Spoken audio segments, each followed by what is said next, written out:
Alors, je vous souhaite tout d'abord évidemment la bienvenue au musée pour cette table ronde sur les cahiers citoyens, les cahiers dits aussi de doléances et de propositions. Donc là, ce sera l'occasion de voir les premiers résultats de recherche suite à des études qui ont été menées par le groupe de travail K-CIT 31. Alors, je vais citer chaque intervenant. Je vais quand même être assez courte parce que je vous remercie tous d'être présents. Donc, tout d'abord, où est-elle? Béatrice Millard. C'est moi, pardon. C'est vous. Voilà. Non, c'est pas forcément que vous commencez, mais c'est pour vous. Peut-être que tout le monde ne vous connaît pas, donc c'est pour dire. Tout le monde la connaît? Qui osera dire non? Je ne vais pas vous dénoncer. Donc, Béatrice Millard, la directrice du LABEX, Structuration des mondes sociaux à l'Université Toulouse 2 Jean Jaurès. Brigitte Seba, c'est vous. Voilà, maîtresse de conférence, directrice. Oui, alors c'est ce que je n'ai pas compris. Je me suis dit, mais elle est maîtresse de conf et professeure, mais quelle est cette particularité? Mais bon. Oui, c'est pour ça. Professeure des universités en sciences de l'information et de la communication à l'Université Toulouse 3 Paul Sabatier, dans le laboratoire l'ERAS, laboratoire d'études et de recherche appliquées en sciences sociales. Jean-Louis Bouten, initiateur et membre du groupe de travail K-CIT 31 et membre du GREP Midi-Pyrénées. On m'a dit qu'il y avait plusieurs membres du GREP dans la salle. Pierre Ratineau, maître de conférence, c'est bon, en sciences de l'information et de la communication dans le laboratoire l'ERAS, et Pascal Marchand, professeur, c'est bon, en sciences de l'information et de la communication du même laboratoire, et Nathalie Regagnon, qui est donc la directrice adjointe des archives départementales et la chef de service des fonds et collections. Alors, j'en profite, j'ai demandé l'autorisation à Nathalie, pas à toi Anne, mais c'est le moment du temps de communication et de promotion de publicité pour le musée, parce qu'elle m'a bien dit que tout le monde ne le connaît pas forcément.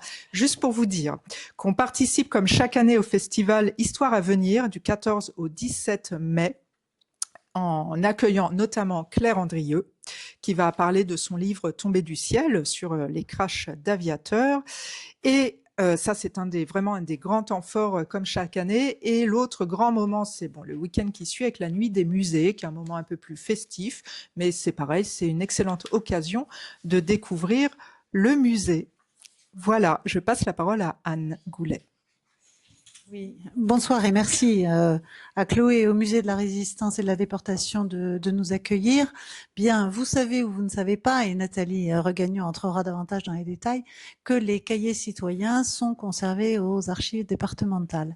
Ils représentent 2 mètres linéaires sur les 50 000 que nous conservons et ils sont mis à la disposition du public selon la réglementation nationale. Alors peut-être qu'on reviendra sur cette mise à disposition au public qui a fait l'objet de quelques discussions que je n'oserais qualifier de polémiques au niveau national.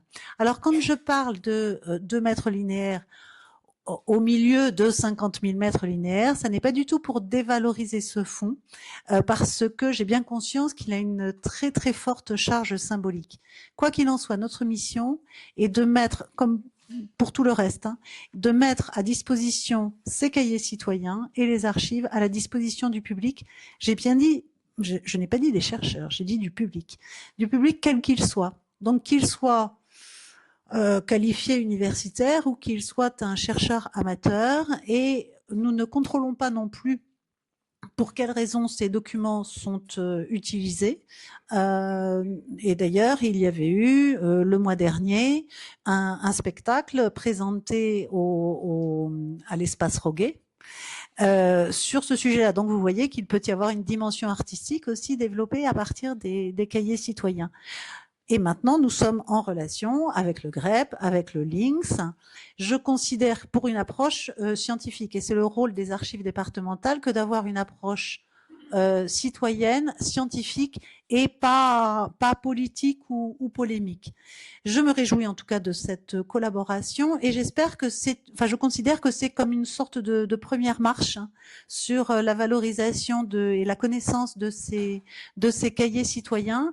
Et je ferai comme Chloé et Théo et j'espère qu'il y aura d'autres programmes de recherche dans une autre dimension nationale aussi, qui pourront être entrepris. Je ferai de la publicité comme Chloé et Théo vient de le faire, puisque nous sommes en discussion avec les organisateurs du festival Histoire à venir pour organiser une table ronde sur le sujet des cahiers citoyens, mais disons qu'on va caler ça dans les semaines à venir. Je m'arrêterai là en remerciant les intervenants de leur présence et en vous remerciant vous aussi de votre présence. Merci. Merci beaucoup.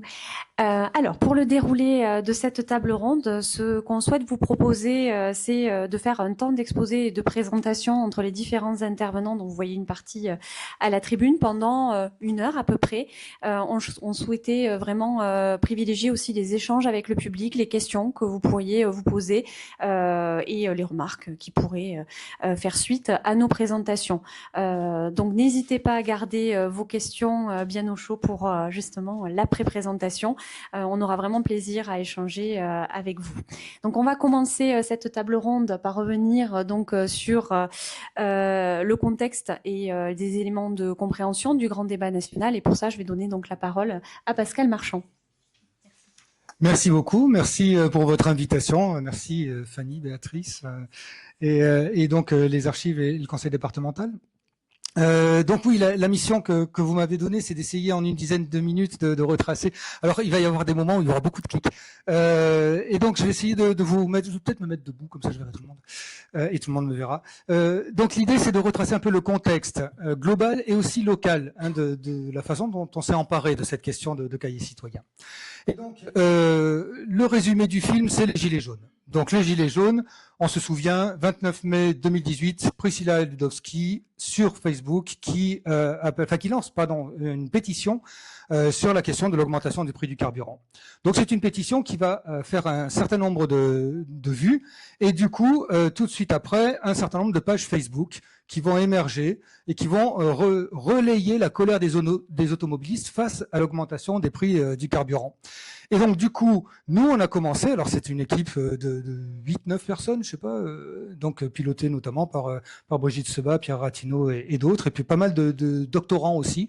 Donc on commençait à analyser ce qui se passait sur les réseaux sociaux, notamment à l'époque sur Facebook, à propos des Gilets jaunes, de ce qu'on voulait arriver, qu'on n'appelait pas encore Gilets jaunes, mais qui commençait à être une manifestation d'opinion assez importante, et notamment donc pilotée par l'Observatoire des pratiques socio-numériques sur lesquelles je vais revenir. Un événement déterminant, Guylain Coutard, donc un Narbonnais, qui va poster une vidéo Facebook où il prend le gilet jaune qu'on est tous censés avoir dans la voiture et dit « Ce gilet jaune, si vous êtes d'accord avec nous, mettez-le sur le tableau de bord de votre voiture. » Et là, on commence à voir tout un tas de voitures avec des gilets jaunes sur le tableau de bord, et puis aussi la question des ronds-points. Donc un certain nombre de ronds-points, 2500 lieux de contestation en France. Donc le mouvement prend de l'ampleur et ça va durer depuis octobre 2018 jusqu'à quasiment février 2020. Et donc en janvier 2019, c'est Emmanuel Macron qui va lancer un grand débat national, donc bien évidemment avec l'idée que, puisque les gens veulent parler, on va canaliser la parole et on va leur donner la parole. Et alors, donc, ce grand débat national, il va faire l'objet d'un certain nombre de mesures, d'un certain nombre de protocoles. Et donc là, tout ce que je vais vous raconter vient en partie du site du Grand Débat, sur lequel il y a le compte-rendu officiel du Grand Débat national. Et donc ce Grand Débat, voilà ce qu'on retrouve, c'est magnifique, c'est une infographie gouvernementale, et c'est d'une clarté absolument évidente. Je vais essayer non seulement de vous préciser ce qu'on peut en retenir, mais de vous montrer comment nous, localement, on s'est inscrit là-dedans. Donc la première chose, le Grand Débat national, au départ, il devait être organisé par la Commission nationale du débat public. Et donc là, c'est une commission, vous en avez peut-être entendu parler, qui gère tous les débats publics quand il y a une grosse consultation, généralement sur des infrastructures, des autoroutes, des ponts, une A69 par exemple. Là donc on disait, ça serait bien que la CNDP s'en occupe. Et puis émerge une sorte de polémique pataquès autour du salaire de Chantal Joanneau, présidente de la CNDP. Ça crée toute une polémique et du coup le gouvernement décide non, finalement ça sera pas la CNDP qui va s'en occuper, on va donner ça à 2 ministres, un certain Sébastien Lecornu qui depuis a fait carrière, et Emmanuel Vargon, qui vont monter le grand débat national et avec des garants qui vont choisir, alors pas tout seul, mais ça va se faire de façon relativement peu transparente, et donc organiser ce protocole. Le grand débat national, c'est 5 choses. La première chose, c'est alors, oui, oui, j'ai oublié, pardon, excusez-moi, c'est bien. Parallèlement, quand la CNDP est démise de l'organisation du grand débat, ça va plaire à tout le monde, mais quand même pas à tout le monde. C'est-à-dire qu'il y a les gilets jaunes qui vont dire quoi. Nous, quand c'était la CNDP, on y croyait, mais maintenant que c'est le gouvernement qui va piloter le grand débat national, est-ce que on va avoir les mêmes garanties de transparence, de liberté d'expression, etc. Et du coup, les gilets jaunes ont monté un vrai débat qui est sur la même plateforme numérique, mais qui est un débat concurrent. Et là, ça a été notre première implication dans cette affaire-là, c'est que les Gilets jaunes nous ont demandé, le collectif qui montait ça, nous ont demandé, donc au LERAS, Laboratoire d'études et recherches appliquées en sciences sociales, de les aider à analyser toutes les contributions qui allaient être postées sur le vrai débat. Et donc, on a fait ça, c'est une de nos premières implications. Et alors, on a une première chose qui sont, le premier protocole du grand débat, c'est des réunions locales. Donc dans des mairies ou avec des associations, un certain nombre de réunions qui étaient organisées pour que les gens aillent discuter sur la base d'un protocole qui était distribué. Donc 10 000 réunions qui ont été organisées comme ça. Deuxième protocole, alors oui, avant le deuxième protocole, parallèlement, une chose dont on ne parle absolument jamais, c'est que les Gilets jaunes aussi ont fait leurs propres réunions, qu'ils ont appelées les assemblées des assemblées. Et donc ça, c'est passé à peu près sur tous les radars médiatiques, mais en fait, il y a eu un gros travail consécutif au grand débat national par les Gilets jaunes. Des assemblées, il y en a eu 5, je sais pas si, je crois que je les ai mises, oui. Voilà, il y en a eu 5 dans la Meuse, à Saint-Nazaire, à Mont-Soleil-Mines, en Saône-et-Loire, à Montpellier, une à Toulouse en mars 2020, et la dernière en Île-de-France, c'était en 2021, et après il y a le Covid, on n'entend plus parler. Mais il y a eu un vrai travail d'élaboration d'un programme politique à partir des productions des Gilets jaunes qui a été fait et dont on parle, à mon avis, pas assez. Ensuite, à part ça, il y a eu donc des cahiers citoyens sur lesquels on va revenir. Ensuite, il y a eu des courriels, une adresse particulière pour envoyer des messages, et puis des courriers aussi avec du vrai papier et des vrais stylos, et donc une adresse auquel on pouvait les envoyer, et puis une plateforme en ligne. La plateforme du grand débat avec 1 900 000, donc presque 2 millions de contributions. Alors, sur des contributions textuelles qu'on a étudiées, nous, on est plutôt à un demi-million. Mais ça, c'est des choses c'est des choses auxquelles on a pu avoir accès assez facilement. Donc, nous, on a commencé à travailler avec l'Observatoire des pratiques socio-numériques. On a pu travailler sur 2 types de matériaux, le vrai débat des Gilets jaunes et le grand débat gouvernemental, puisque les données étaient ouvertes. Le reste, c'est beaucoup plus mystérieux. Et donc, ce dont on va parler maintenant, c'est plutôt la partie cahier citoyen, donc ce qui avait été ouvert dans les communes et sur lesquels les gens ont pu écrire en se déplaçant dans les mairies. Voilà. Et pour finir, parce que ça sera la toute fin, simplement rappeler 2 choses. La première chose, et je vois qu'il est là, c'est que tout ce qu'on a fait, notamment avec Brigitte Sebat, sur ce travail par et avec les Gilets jaunes, on l'a publié dans un livre qui a été fait aussi en interaction avec des collectifs de Gilets jaunes, les archives départementales, mais là c'est en Gironde, et puis les collectivités locales. Donc ça a donné lieu à un certain nombre de choses. Et peut-être simplement en titre de conclusion, dire aussi qu'on a travaillé sur un nouveau phénomène qu'on appelle quelquefois la gilet jaunisation. C'est-à-dire qu'on a tendance à appeler n'importe quel mouvement social gilet jaune, et on parle de retour des gilets jaunes. Attention, ça prend des allures de gilets jaunes. Dire attention, le mouvement des gilets jaunes est sans doute très particulier par rapport à d'autres. Il y a au moins 5 formes de mouvements sociaux que j'avais appelés avec des R, des mouvements de réactance, de réaction, de résistance, de révolution ou de résilience. Voilà, les Gilets jaunes étaient vraiment un mouvement qu'on peut qualifier de révolutionnaire, ce qui n'est pas le cas d'autres mouvements sociaux, et donc il faut se méfier des rapprochements un petit peu hâtifs qu'on peut faire là-dessus. Voilà en quelques mots le contexte. Merci. Merci beaucoup.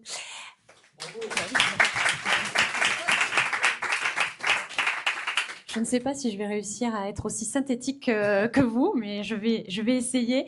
Donc moi, je vais enchaîner pour vous parler du contexte et plus précisément des coulisses de la collecte et de la mise à disposition des archives issues du grand débat national et plus particulièrement des cahiers citoyens en Haute-Garonne.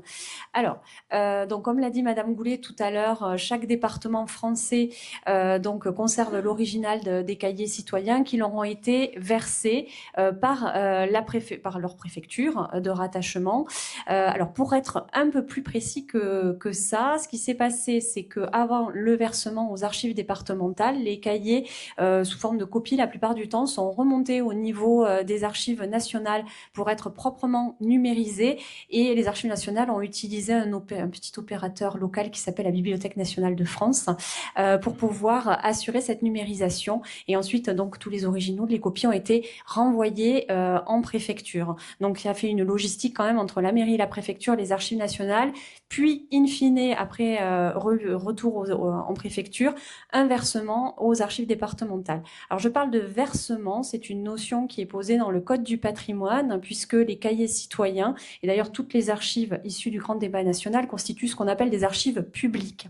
Alors, quand je parle d'archives publiques, je parle pas de documents qui sont librement communicables, consultables. On parle bien du statut de la nature juridique des archives, parce qu'elles ont été produites ou reçues par une personne de statut public, en l'occurrence ici les mairies, la préfecture, le ministère pour les autres archives du grand débat national. Elles ont obligation à être versées dans un service public d'archives. Donc nous, archives départementales, donc nous sommes un service du conseil départemental de la Haute-Garonne, mais avec pour mission de collecter sur le département de la Haute-Garonne toutes les archives provenant des administrations ayant leur siège dans le département.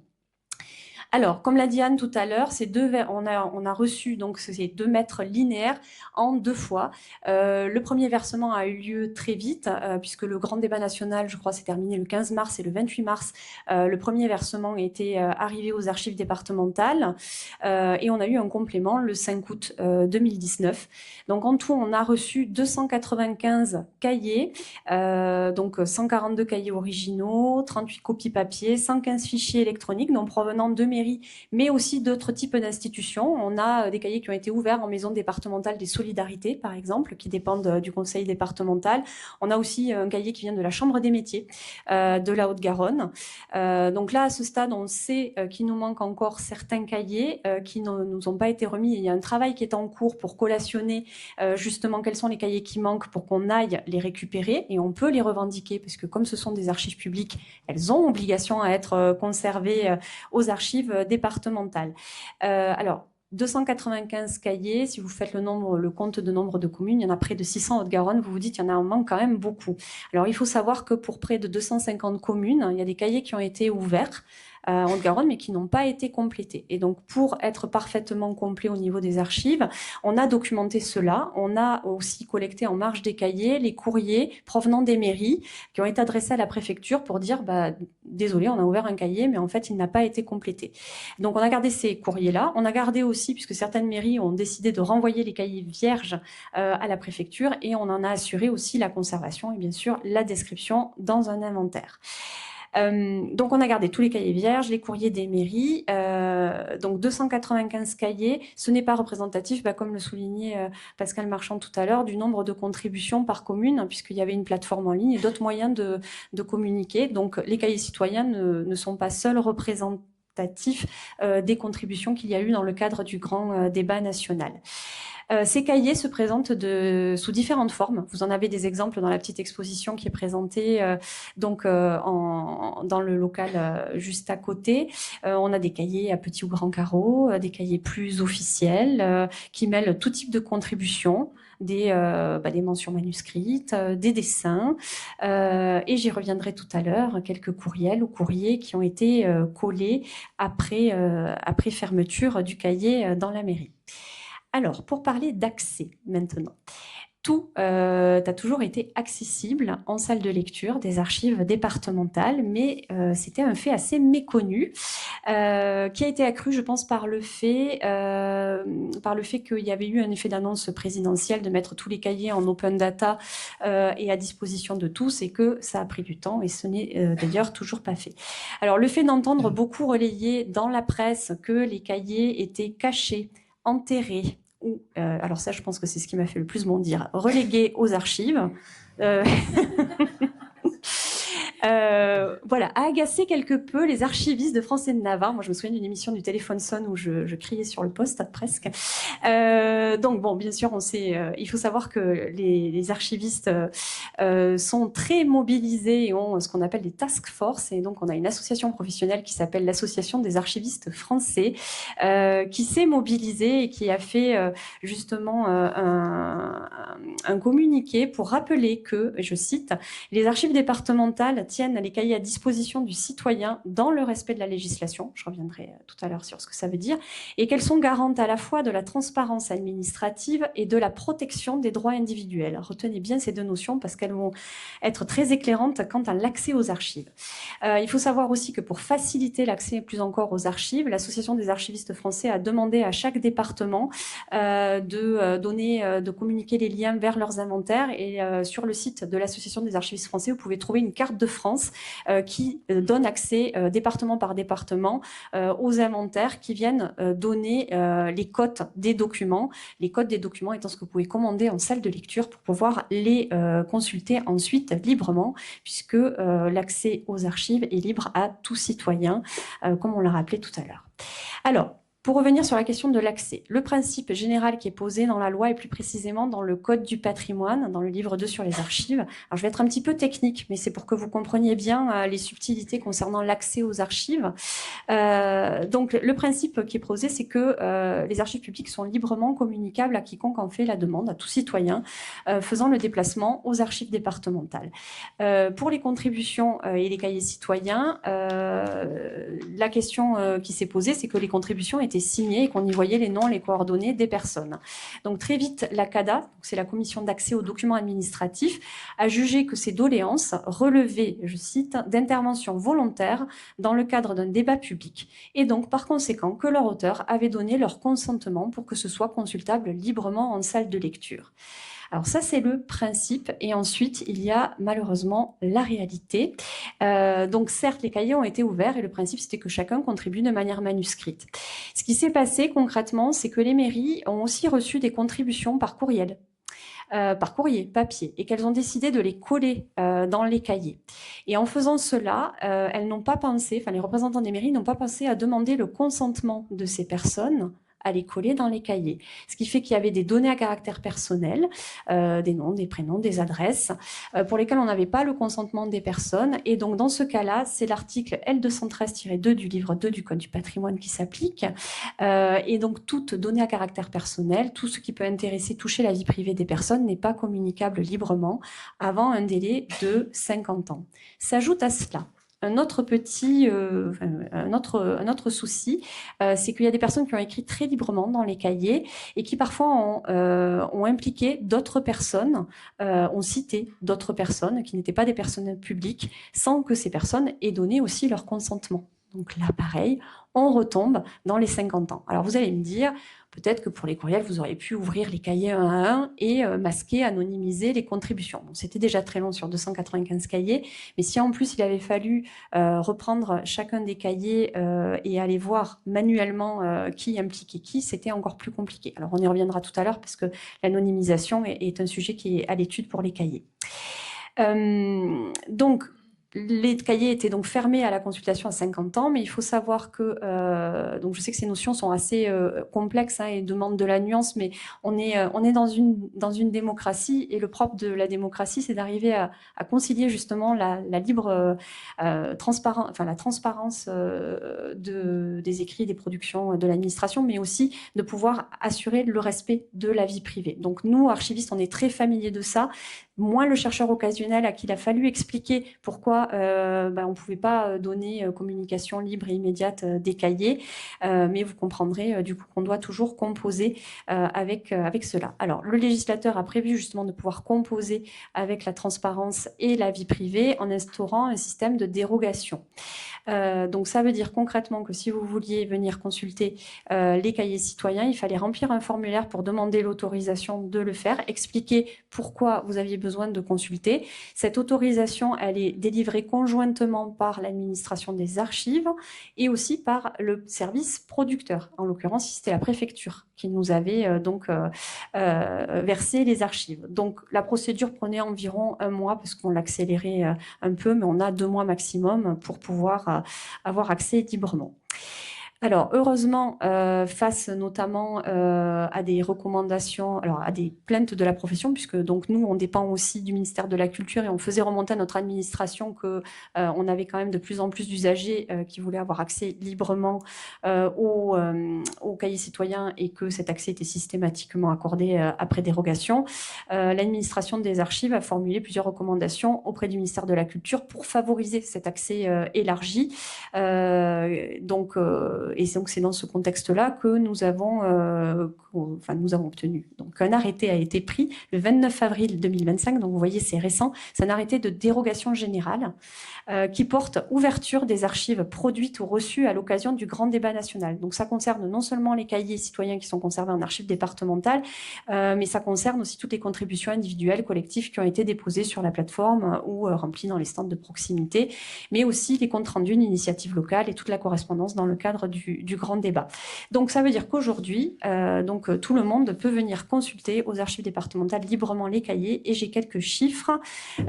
Au 2 mars 2026, donc nous avons eu 95 mouvements sur les cahiers citoyens, donc 95 cartons, 95 documents ont été communiqués pour 11 lecteurs différents. Et 19 depuis la dérogation générale. Donc, c'est pas autant que ce qu'on pensait. On s'attendait à un grand mouvement. Donc, n'hésitez pas à venir en salle de lecture. On est ouvert tous les jours de 8h30 à 17h sans interruption et l'accès est bien sûr libre et gratuit. Là, c'est pour l'accès. Il ne faut pas confondre l'accès avec la question de la diffusion. Enfin, donc on confond, nous, on distingue bien communication et diffusion des archives, puisque si l'arrêté autorise la consultation et la reproduction par toute personne qui en fait la demande des cahiers citoyens, la réutilisation, par contre, des informations à caractère personnel et leur diffusion est encadrée donc par le Code des relations entre le public et l'administration et aussi par la réglementation relative à la protection des données personnelles. Et donc, la diffusion en ligne n'est possible qu'après anonymisation ou recueil du consentement des personnes concernées. Donc là aussi, je sais que c'est une nuance qui peut vous paraître un peu complexe, mais donc si n'importe qui peut faire le choix de déballer sa vie sur les réseaux sociaux, c'est son choix et son engagement. Par contre, nous, détenteurs de l'autorité publique, on ne peut pas le décider en lieu et place des personnes. Voilà. Donc, il n'a pas été considéré que les auteurs des contributions aient donné leur consentement à une mise en ligne. Donc, il faudra qu'on passe plutôt par une mise en ligne anonymisée. Donc, l'accès est assuré, mais on a bien conscience aux archives qu'il faut répondre maintenant à une demande sociétale qui est donc la diffusion large des contenus et de leur étude. Donc, c'est pour ça qu'on est très content et très heureux de participer au groupe de réflexion CACIT 31. Donc, on sait que département par département, il y a plusieurs projets en cours. Donc, il restera au niveau national à faire une étude harmonisée, homogène, en tout cas. Mais l'idée, c'est, alors là, je cite l'historien François Robert dans le Rhône, l'idée, c'est qu'on regroupe nos forces pour arriver petit à petit à une analyse de l'ensemble, mais il faut partir de chaque département. Voilà. Et donc, pour répondre à la demande sociétale, je vais faire passer la parole au GREP et à Monsieur Bouten. Merci beaucoup. Merci de nous avoir invités. Je vais essayer de présenter le GREP. J'avais préparé un transparent, mais je crois que c'est parfaitement inutile. Mathieu, tu peux le mettre en veille. Le GREP, donc, c'est une association laïque, citoyenne, reconnue d'utilité publique. Depuis 40 ans, on a fêté les 40 ans de vie du GREP. Actuellement, on est à peu près 200 adhérents cotisants, comme on dirait dans les syndicats ou les partis politiques. Et puis, il y a un certain nombre de gens qui n'adhèrent pas, mais qui sont des familiers des événements qu'on organise. Alors, il y a au sein du GREP, comme dans toute assoce de cette taille, un certain nombre d'ateliers, de forums, de groupes de travail qui intéressent une partie des adhérents. Mais on a deux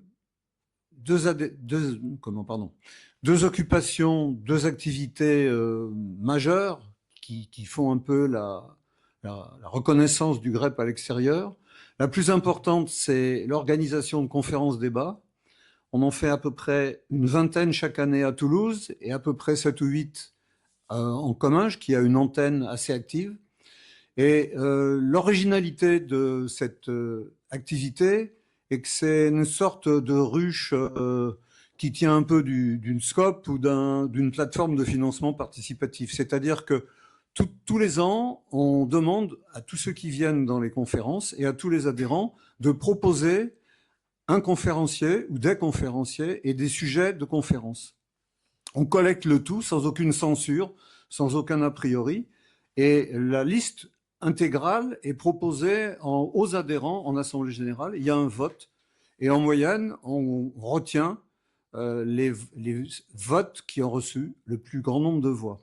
Alors, ça donne des résultats assez singuliers, parce que parfois, quand on travaille dans la préparation de cela, on pense que telle ou telle conférence va avoir un succès, ou tel auteur, et le public du GREP, qui n'est quand même pas représentatif du public de la nation, des cahiers citoyens, mais de temps en temps, il a des points de vue ou des orientations ou même des absences d'intérêt qui sont parfois déconcertants, même quand on est depuis 20 ans dans la mécanique.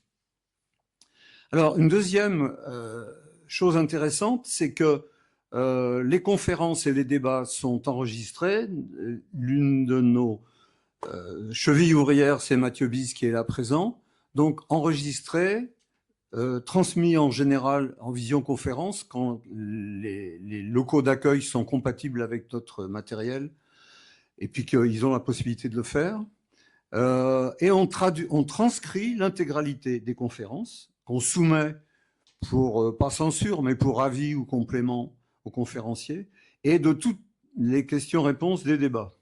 Donc c'est fait animé par René Dervaux, qui est le responsable de l'antenne de Saint-Gaudens.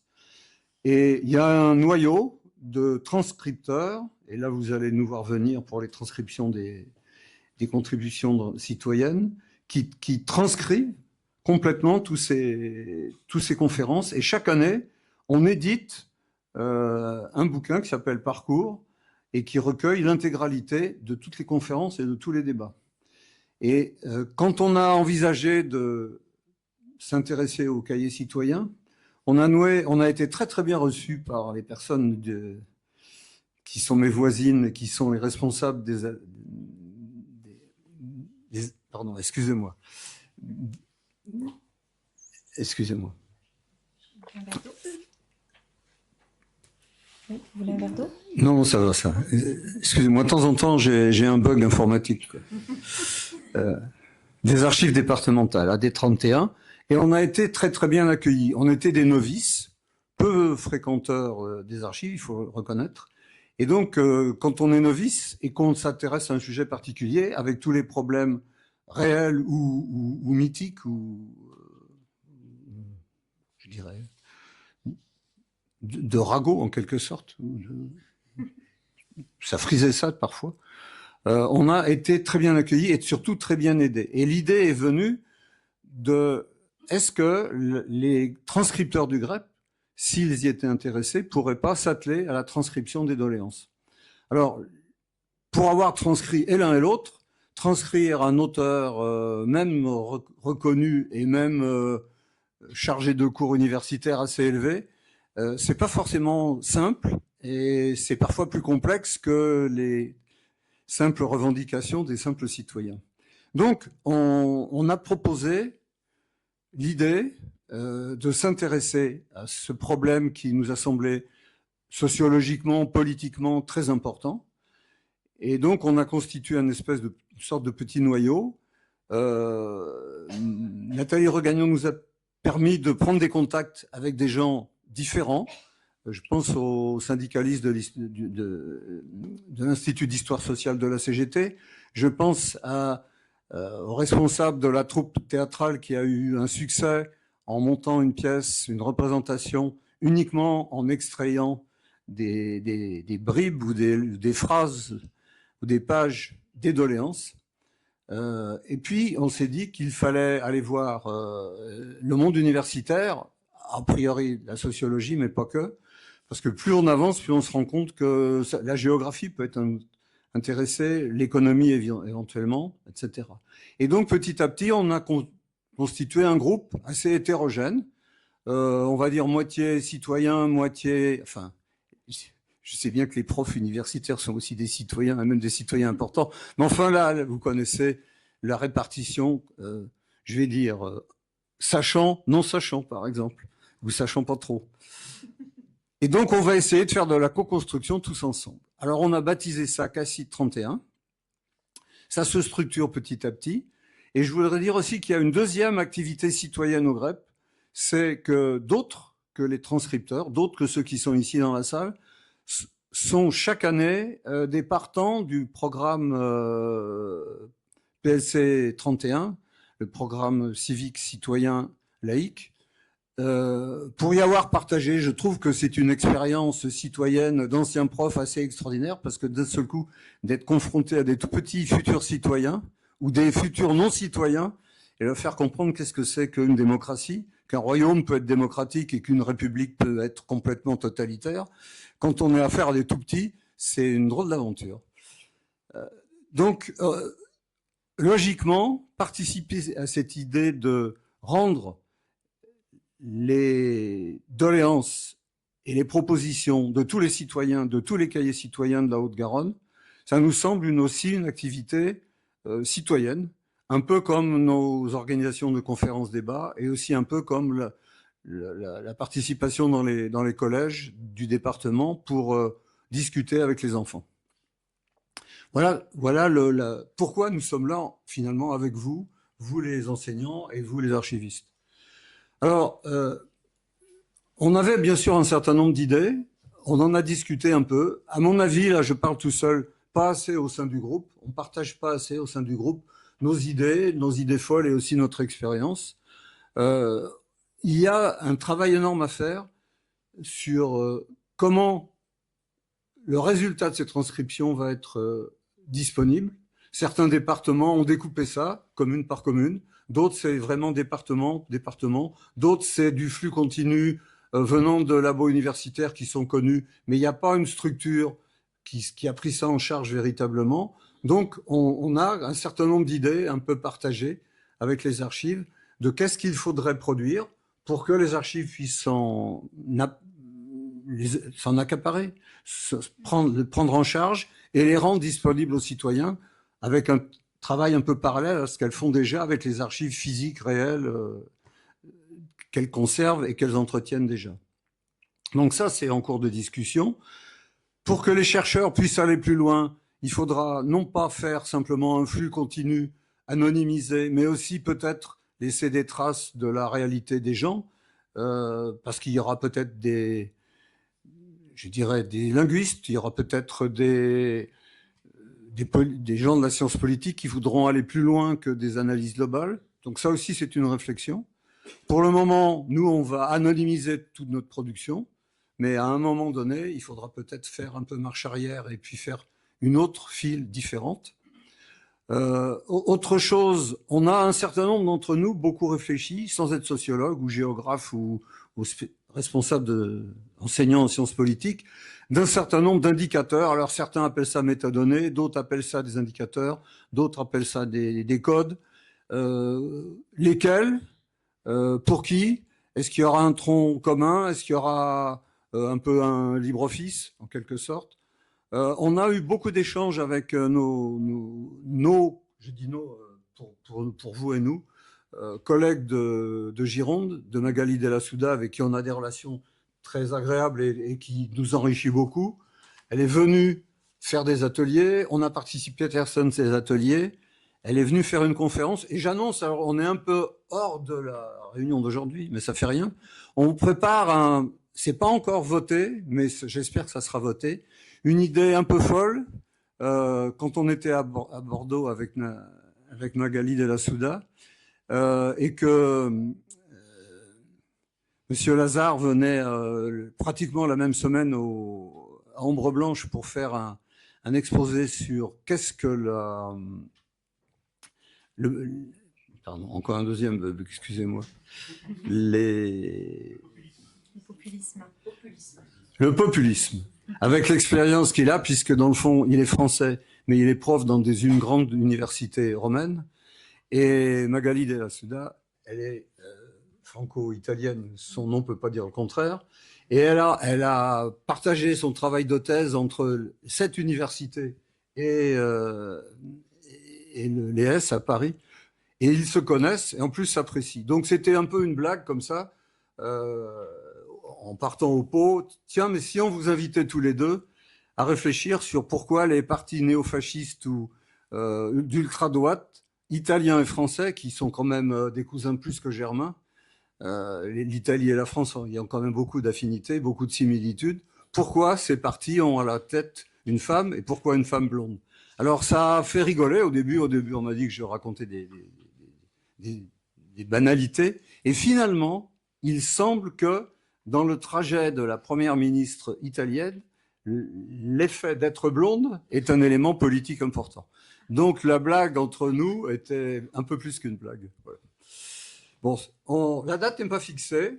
Vous le saurez puisque vous serez destinataire de notre pinsomme que Mathieu achève régulièrement et remet à jour, soit sur le site web, soit par papier.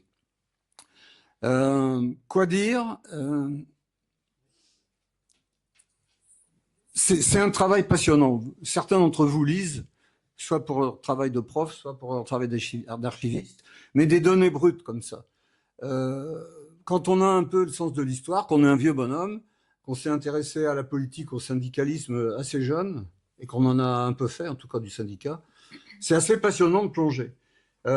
C'est parfois terriblement frustrant. Parfois, c'est un vrai travail de moine copiste. Parfois, on rigole, parfois, on est en colère soi-même. Mais la diversité est fantastique. Et simplement un témoignage qui n'engage que moi, c'est que je ne comprends toujours pas pourquoi un pouvoir, quel qu'il soit, de droite, de gauche ou d'ailleurs, n'utilise pas un nombre d'idées extraordinaires, pas seulement des doléances, mais aussi des propositions. Et il y a des propositions qui sont mieux rédigées que des textes de loi, que des propositions de loi. Il y a des choses qui pourraient être exécutables immédiatement dans la République française, immédiatement, qui ne sont pas forcément de l'ultra-gauche ou de la droite réactionnaire ou des gens qui pestent contre les émigrés, contre les assistés, etc. Il y a vraiment des propositions extraordinaires. Et puis aussi, on voit la langue. On découvre, quand on est un type de la banlieue parisienne et qu'on débarque à Toulouse, que quand même, la Haute-Garonne, c'est quand même plein de pays différents, quoi, hein. Les vallées pyrénéennes, c'est pas la banlieue de Toulouse, hein. Ça se voit au bout de 3 pages. On voit aussi les agrégés d'histoire et les agrégés de philo qui en font un peu trop, quoi. On voit les gens, probablement un peu de ma génération, mais qui viennent de milieux populaires, qui n'ont pas beaucoup eu d'études supérieures, qui viennent calligraphier comme des mômes devant l'école.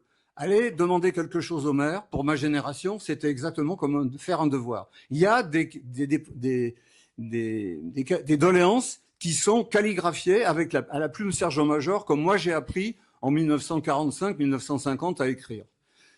Et donc c'est très touchant. Puis alors il y a les fumistes. Et alors il faudrait une thèse sur pourquoi une grande partie des habitants de la Haute-Garonne écrivent penchés à droite. C'est absolument déconcertant. C'est souvent illisible et c'est toujours vers la droite. J'ai pas encore trouvé un type qui écrit vers la gauche. Donc je sais pas, peut-être qu'avant il faut que je me taise, on m'a dit en rentrant qu'on... Mais enfin, j'espère qu'il y aura un linguiste, un sociologue, un neurologue qui feront une thèse là-dessus. Ça vaut le déplacement. Bon. Et alors, un dernier petit truc, je vais arrêter. Je suis né dans une commune qui est entre Paris et Versailles. Donc je suis un banlieusard d'un endroit un peu privilégié. Et moi, je suis né pendant la guerre, dans la chambre de ma grand-mère, je voyais la forêt des Fosses-Reposes, qui est une des plus belles forêts de l'Île-de-France, qui était une forêt de chasse du roi Louis XIV, de ses maîtresses successives, des courtisans, du ministre des Finances, etc. Et j'ai trouvé un facsimilé des doléances. Alors, elles ne sont pas rédigées comme actuellement. Elles sont rédigées par quelqu'un qui sait faire une synthèse. Et il y a un peu du Saint-Simon. Mais derrière, il y a les doléances. Et je me suis baladé dans la forêt. Les noms des centres sont toujours les mêmes. La paroisse, c'est toujours la même. Les Versaillais, j'ai fait mes études au lycée Hoche de Versailles, sont toujours des aristocrates arrogants. Donc, il y a des phrases, des fréquences de mots qui sont strictement celles que vous allez sortir de vos études. Alors, les privilèges. Puis il y a des trucs drôles, c'est que, et je m'arrête là-dessus, il y a un truc qui m'a fait mourir de rire. Des paysans ne comprennent pas pourquoi les nobles chasseurs, eux, ont le droit de chasser, nous, les paysans, pas. Et leurs plusieurs dames, arrivent en beau carrosse, défoncent les chemins, qui sont toujours les mêmes, avec les roues de leurs carrosses, et eux n'ont pas le droit de chasser, mais sont soumis à une charge qui est d'aller à la corvée pour remettre le chemin en état. Et un ministre des Finances de l'époque a décidé que quand même ça n'était pas suffisant, qu'il fallait mettre une garde. Et le type dit, je ne comprends pas pourquoi on achète par nos impôts des très beaux costumes des gardes, puisque le roi a décidé de ne plus faire de guerre. Donc on paye, et en plus, on n'a pas le droit d'aller chasser.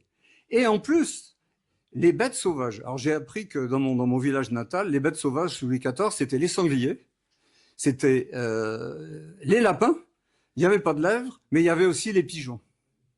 Et donc ils ont une haine farouche contre les nobles qui chassent et eux pas, mais aussi contre les bêtes sauvages. Et ils trouvent que les nobles sont idiots puisqu'ils autorisent les sangliers et les bêtes sauvages de venir saccager leur commune. Or, Viroflay est une commune qui était totalement d'horticulture et donc fournissait en produits frais, bio, la cour de Louis XIV. Donc moi je serais sociologue, j'essaierais de faire une thèse, de diriger une thèse sur les emmerdements des citoyens d'une banlieue de Versailles, peut-être maintenant d'une banlieue de Paris, et quel est le langage qu'ils partagent ou qu'ils ne partagent plus. Il n'y a plus beaucoup de sangliers, il y a encore des lapins, pas trop, et il n'y a plus de lièvres.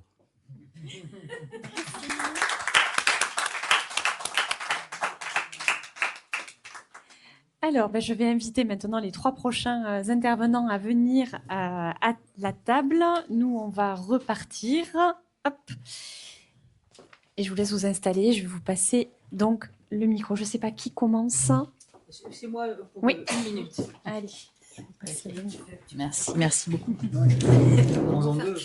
Pourquoi 2 minutes. Ah non, pas plus. Non, vous avez des choses à dire. Bien.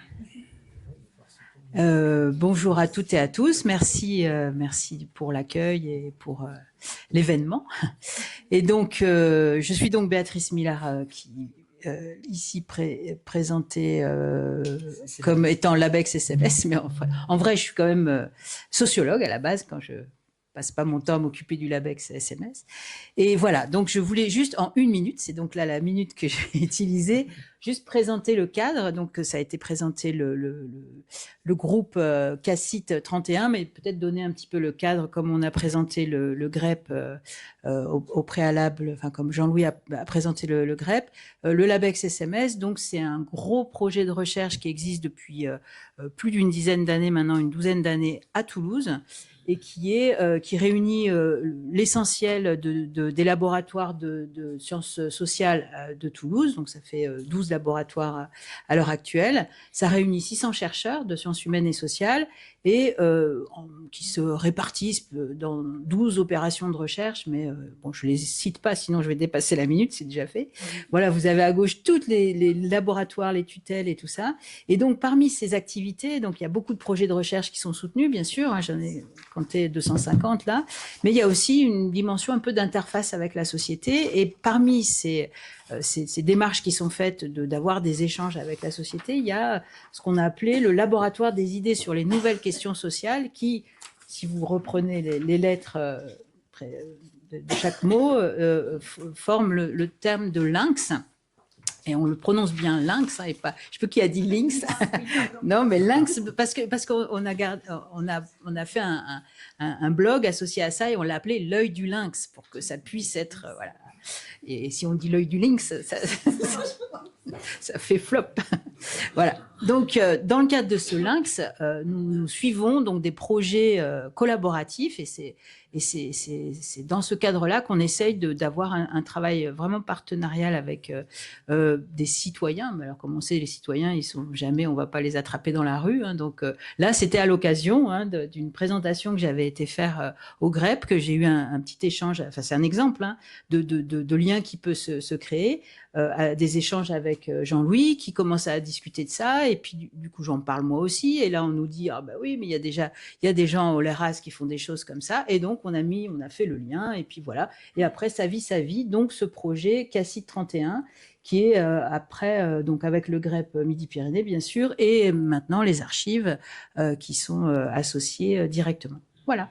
Donc je passe après la parole à je sais plus c'est Pierre ou Brigitte pour que il vous présente, qu'on rentre dans le vif du sujet et qu'il vous présente.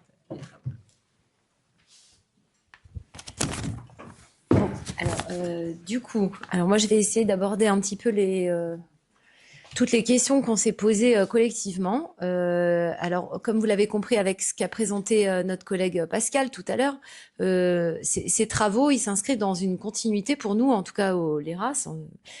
C'est vraiment une continuité de travail sur les Gilets jaunes, puisqu'on avait travaillé sur les Gilets jaunes dès le début, d'ailleurs, du mouvement.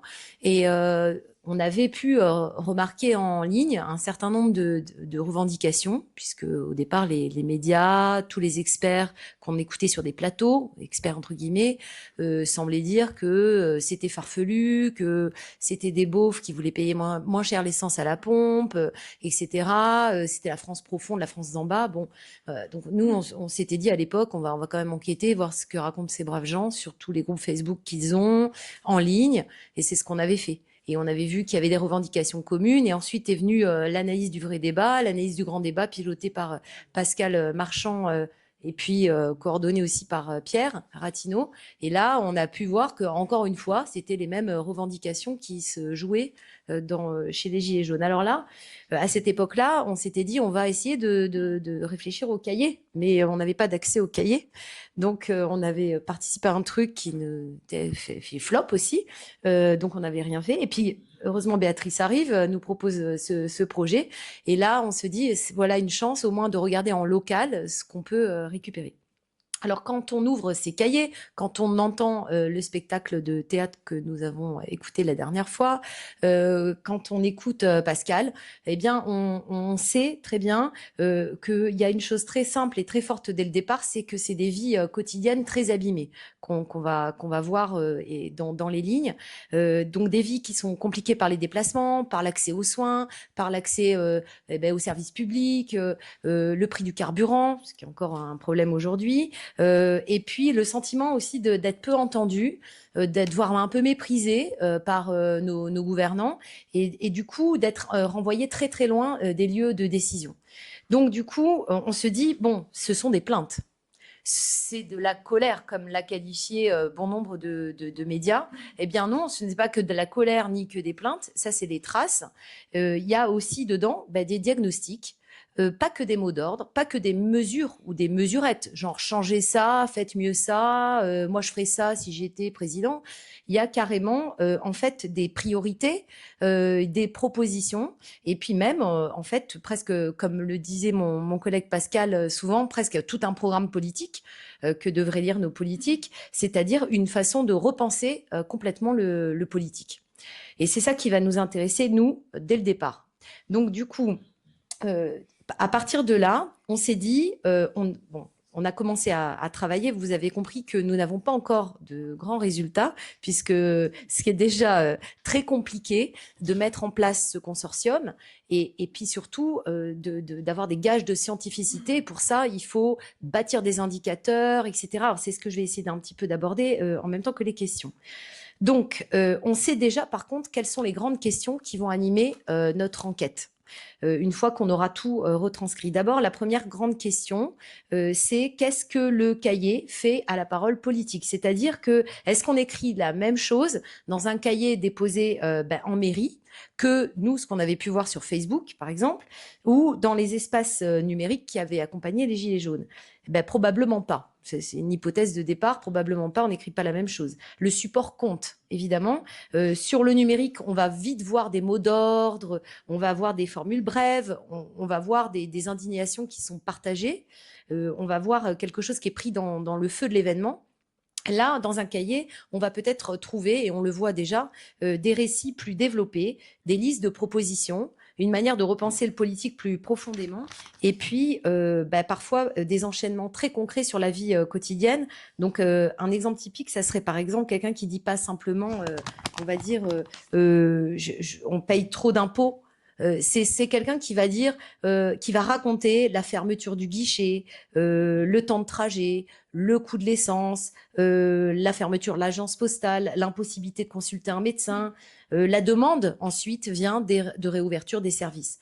C'est ce passage en fait de l'expérience vécue à la formulation politique que nous allons nous regarder.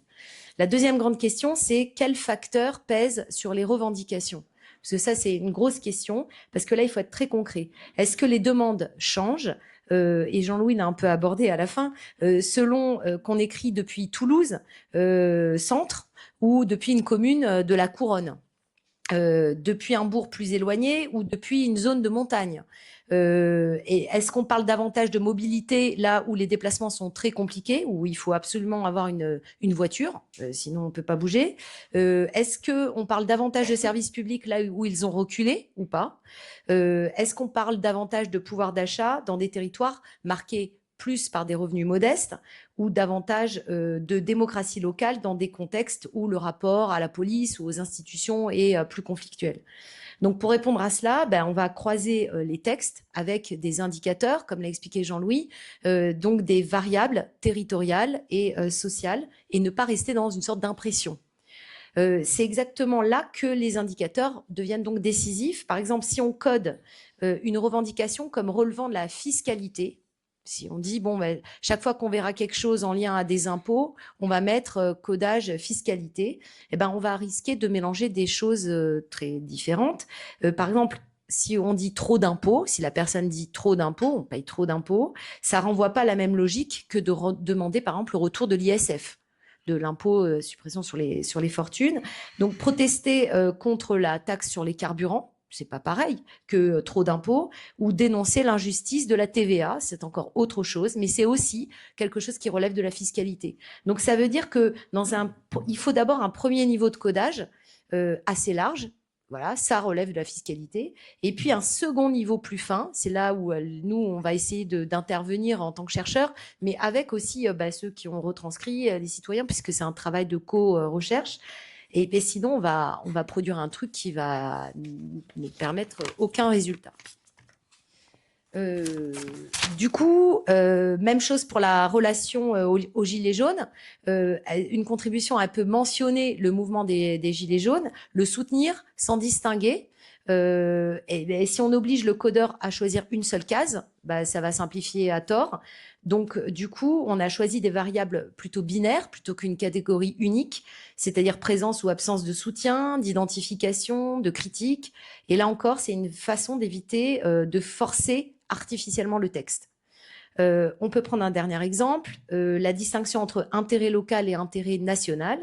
Alors, du coup, par exemple, une demande sur une fermeture d'école, est-ce que c'est une revendication locale ? Oui, mais si c'est formulé comme un symptôme d'abandon des services publics, ça devient aussi une revendication nationale. Donc, il faut que le guide, probablement, il y a un guide du transcripteur, mais aussi qu'il y a un guide du codeur, parce que sinon, chacun va interpréter à sa manière et la comparaison va être très fragile. Alors, j'ai bientôt fini avec une troisième grande question qui est assez importante. Comment on va éviter aussi les clichés et restituer cette fameuse complexité qui avait été écrasée par les cadrages médiatiques dominants? Alors, on a beaucoup parlé notamment de la France périphérique, comme s'il existait d'un côté des métropoles favorisées, de l'autre une périphérie homogène, reléguée, et puis en colère, toujours en colère. Alors en colère, ça évite de dire, ça permet, c'est très commode, on l'avait noté avec Pascal dans nombre de nos articles, ça permet de dépolitiser. En fait, on dit que quelqu'un est en colère, ça ferme, ça termine la conversation. Tu es en colère, voilà. Donc c'est une émotion. Tu n'as pas d'avis politique, tu es simplement en colère. Donc ça, c'est quelque chose sur lequel il faut qu'on soit vigilant. Et puis, c'est parce que c'est une formule très puissante, médiatiquement très efficace, la France périphérique. C'est vraiment très efficace. Mais justement, la recherche a montré que ça simplifiait excessivement. Il y a un chercheur qui s'appelle Aurélien Delpirou qui a écrit un article dans The Conversation pas plus tard que cette semaine, que j'ai lu avec intérêt, qui rappelle que les inégalités territoriales ne se distribuent donc pas selon une seule ligne de fracture simple. Et puis, du coup, on peut avoir des revendications dans des quartiers qui ressemblent bien à celles qu'on pourrait avoir dans des villages. Enfin, c'est pas parce qu'on habite en ville qu'on n'a pas les mêmes problèmes que dans d'autres coins. Et donc, les difficultés d'accès aux services essentiels, elles se retrouvent aussi en centre-ville. Il n'y a pas que dans des villages de montagne, et en zone rurale comme en zone urbaine. Donc, en gros, notre enjeu, ça va pas être de confirmer un grand récit déjà tout prêt, qu'on aurait déjà en tête, ou que les médias ou que le grand débat nous a livré clé en main. Ce sera au contraire, en fait, de tester ce grand récit et tous ces clichés. Donc, essayer de comprendre tout ça. Et du coup, là encore, je finirai là-dessus. La théorie des blocs territoriaux, parce que ça nous intéresse. Nous, on va attraper que les cahiers, de la Haute-Garonne. Donc, on voit pas le reste. D'où l'intérêt d'avoir les archives avec nous pour avoir une ouverture sur d'autres cahiers, et puis d'autres chercheurs aussi qui travailleraient là-dessus pour mettre en lien, parce que nous aussi, on va finalement, sans s'en rendre compte, refaire un bloc territorial. Et ça va pas, parce que effectivement, il faut se départir complètement de ça, parce que sinon on va louper ce qu'ils disent vraiment, et on va louper le coche national des revendications. Donc, au fond, ce qu'on va chercher dans les cahiers, c'est comment des citoyens ordinaires formulent le politique, comment leurs demandes s'ancrent dans des territoires concrets, et comment on peut analyser ces textes sans les écraser sous des catégories trop rapides. Et donc, on ne va pas nier les inégalités territoriales, on va essayer de les comprendre plus finement et avec de meilleurs indicateurs que va vous présenter en partie mon collègue Pierre Attino.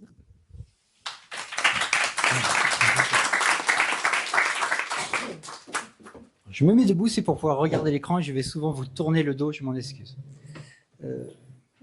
Donc, les données des cahiers de doléances sont très majoritairement des textes. Je dis très majoritairement puisqu'il y a aussi des dessins, des tags, des petits gribouillis, bref. Mais c'est ultra majoritairement des textes. Alors, j'avais pas prévu de parler de ça, mais la première étape de notre travail, et c'est vraiment la phase dans laquelle on en est actuellement, et ça a été toute notre réflexion sur pratiquement un an, finalement, depuis qu'on a commencé ce travail, c'était de savoir comment on allait récupérer ces textes. Parce que les cahiers de doléances, on a les versions papier qui sont aux archives. Les archives nous ont donné des versions numériques. On a récupéré également, grâce à Fabrice qui est au fond là, des versions numériques de la BNF. Et pour l'instant, qu'est-ce qu'on a? C'est des fichiers PDF qui ont en commun d'avoir la même page de garde et la même dernière page, mais au milieu, chacun a fait à sa sauce. Il y a des mairies qui avaient prévu des questionnaires, d'autres mairies qui avaient juste un cahier. Il y a des cahiers sur lesquels chaque personne a utilisé une page, puis d'autres cahiers sur lesquels on a 8 doléances sur la même page. Bref, nous, il fallait qu'on trouve un système efficient, préférentiellement reproductible sur la base de logiciels libres qui nous permettrait, nous et tous les autres départements, de pouvoir avoir des gens comme les gens du GREPS pour retranscrire, mais de façon scientifique, reproductible, toutes ces données-là. Donc on a mis en place un système qui va d'abord demander aux collègues du GREPS de découper. On a un outil spécial qui permet de découper doléance par doléance. Comme ça, on retrouvera notre unité d'analyse qui sera toujours la doléance. Et ensuite, on va avoir un deuxième outil qui va utiliser des modèles d'intelligence artificielle pour commencer à retranscrire. Et puis après, on retournera vers les gens du GREPS pour leur demander de bien vouloir corriger toutes ces doléances et puis les annoter, nous dire s'ils reconnaissent le genre de la personne qui a écrit, s'ils arrivent à déterminer son âge, son métier, etc., etc. Et tout ça, on va le faire manuellement. On va le faire à la main. On va le faire ici en Haute-Garonne. Et puis notre espoir, c'est que les gens s'emparent de cet outil et puis le fassent en Limousin, dans le Hauts-de-France, etc., etc. Et une fois qu'on aura ça, nous, ça va prendre un peu de temps et on pourra après commencer à travailler en suivant la ligne que vient de donner Brigitte. Alors, qu'est-ce qu'on va faire? Nous, on va utiliser des analyses statistiques qui relèvent de ce qu'on appelle la lexicométrie, la logométrie ou la textométrie. Tout ça, c'est synonyme. Ça s'appelle des analyses statistiques de données textuelles. On va utiliser majoritairement un logiciel libre qu'on développe au LIRAS et qui fait ça très bien, même sur des très gros corpus. On va faire des analyses du type, on va commencer par compter les mots, et notamment les mots pleins. Je vous montrerai la différence entre les mots pleins et les mots outils. Ensuite, on va faire des analyses de similitude. Je vous montrerai un exemple. On va regarder les relations que les mots entretiennent dans leur distance géographique à l'intérieur des cahiers de doléances. On va faire ce qu'on appelle des analyses de spécificité. Il manque un S. Je l'ai fait cet après-midi. Des analyses de spécificité, c'est-à-dire qu'on va aller regarder qu'est-ce qui caractérise certains textes associés à certaines métadonnées. Par exemple, est-ce que les mots qu'on utilise dans les communes où on paie beaucoup d'impôts sont les mêmes que dans les communes où on paie très peu d'impôts?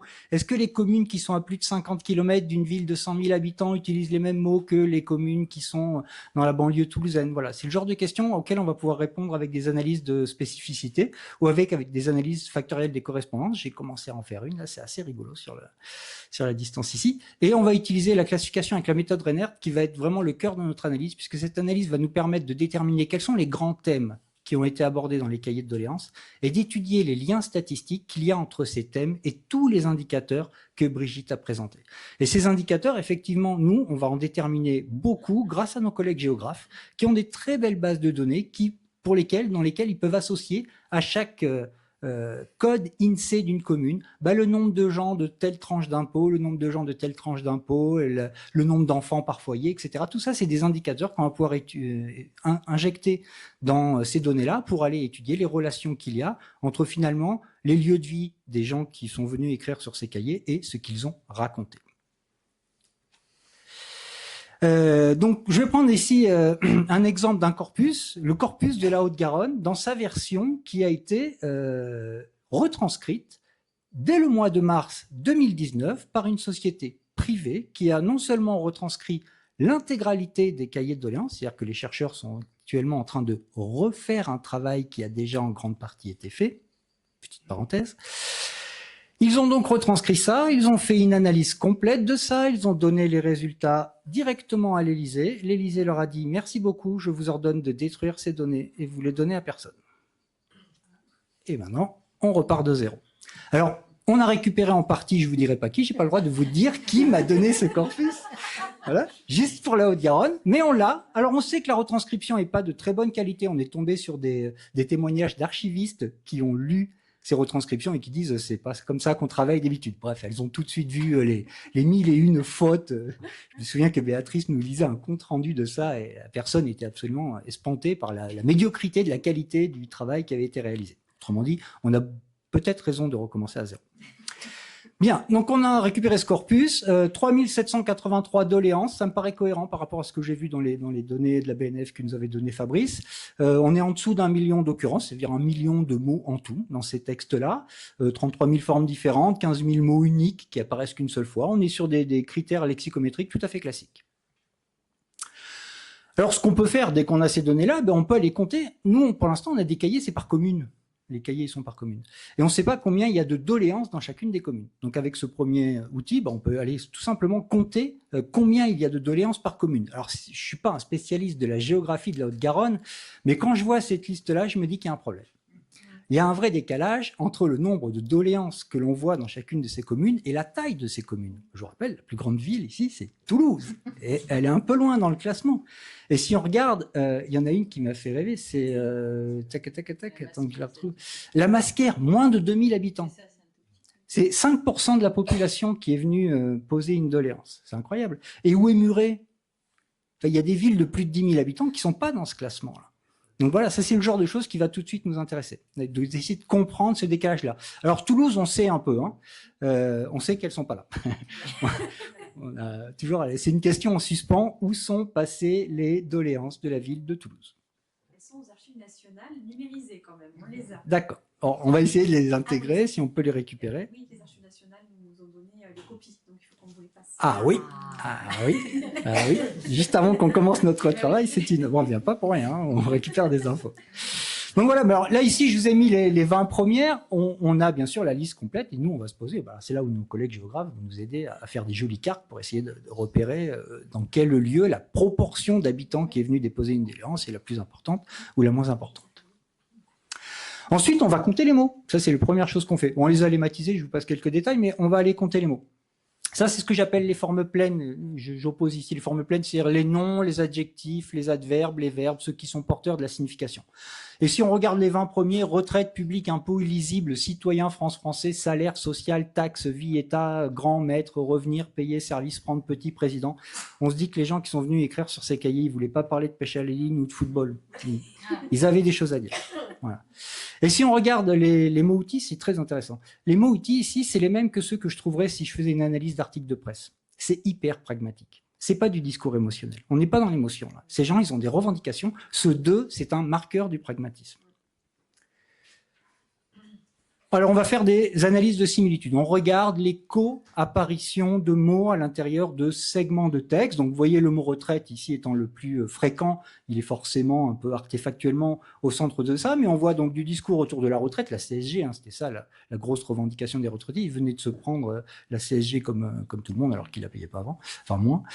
Le discours autour des impôts qu'on a ici, le bien commun qui est ici, les services publics qui sont là, le rapport au travail qui est à peu près par là, le rapport à la vie citoyenne, le rapport aux élus. Bref, on commence à voir se dessiner des grandes thématiques qui sont finalement pas si éloignées des thématiques qu'on avait vues apparaître dans le vrai débat et dans le grand débat.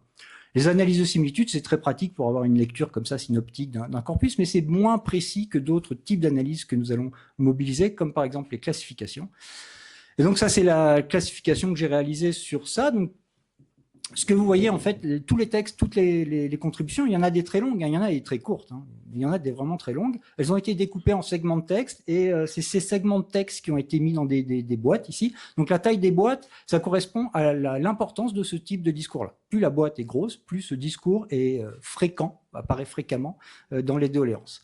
Alors ici, on a un bel exemple d'artefact, c'est que l'outil, je pense, automatique utilisé a retranscrit tout, y compris les questions dans les questionnaires qui étaient déjà prévus. Donc ça fait des phrases qui finalement sont répliquées à l'identique des dizaines et des dizaines de fois, qui créent une propre classe comme ça. Et puis on a le rapport au transport, hein, Brigitte en a parlé, vitesse, kilomètre rural, c'était le passage à 80 km/h sur les routes départementales. Le rapport à l'écologie, électrique, transition, énergie, écologie, alors à l'écologie et à la pollution, au diesel. Le rapport au travail avec la place de l'enfant, le vivre ensemble, etc. Le rapport à l'impôt, on l'a vu tout à l'heure. La question de la retraite, de l'inflation, enfin du pouvoir d'achat des retraités, finalement, lié à la remise en place de la CSG. La question du débat. La question du mouvement des gilets jaunes, qui peut aller dans tous les sens. Il y avait même dans le spectacle une petite fille qui venait témoigner qu'elle trouvait que les gilets jaunes étaient un peu violents, si je me souviens bien. Et on va retrouver normalement ce genre de discours ici. Liberté, fraternité, égalité, prison, religion, devise, laïcité, intégration, migratoire, musulman. Donc voilà la médiocre petite place que l'immigration va tenir dans ce débat-là, et encore le plus souvent pour être défendue et pas critiquée. En tout cas, c'est ce qui me semble à la lecture de ces éléments-là. Peuple, réflexion, problème, semblait, parole. Donc la place du peuple dans la construction politique et la place de nos institutions. Et ce qu'on retrouve ici, d'abord, c'est très proche de ce que montrait notre collègue dans Gironde. C'est relativement proche de ce que nous trouvions sur le vrai débat, notamment, puisque le grand débat, c'était très différent. En fait, le gouvernement avait formaté les thématiques que les gens pouvaient aborder. Il y en avait 4, et puis on pouvait parler de ce qu'on voulait, mais les gens s'en sont tenus aux 4 thématiques. Dans le vrai débat, c'est relativement proche de ça. Nous, ce qu'on voudrait, c'est que là, j'ai pas du tout confiance dans ces données. Voilà. Je sais pas comment elles ont été produites, je sais pas par qui, etc. Et je sais qu'elles sont, il y a des fautes. Et je pense que le travail qu'on va faire, nous, de reconstruction, sera bien meilleur, et on va pouvoir y associer toutes les métadonnées qu'on n'a pas encore associées. Et notre objectif, ça va vraiment être ça. Et si on pouvait avoir ce travail-là à l'échelle de la France, eh ben, on pourrait enfin avoir une idée relativement précise de ce que les gens sont venus raconter en 2019. C'était il y a 7 ans. Nous, ça fait 7 ans qu'on attend ces données. Voilà. Donc, je remercie le GREPS de nous avoir relancé dans cette histoire-là, et j'espère qu'on ira au bout. Merci.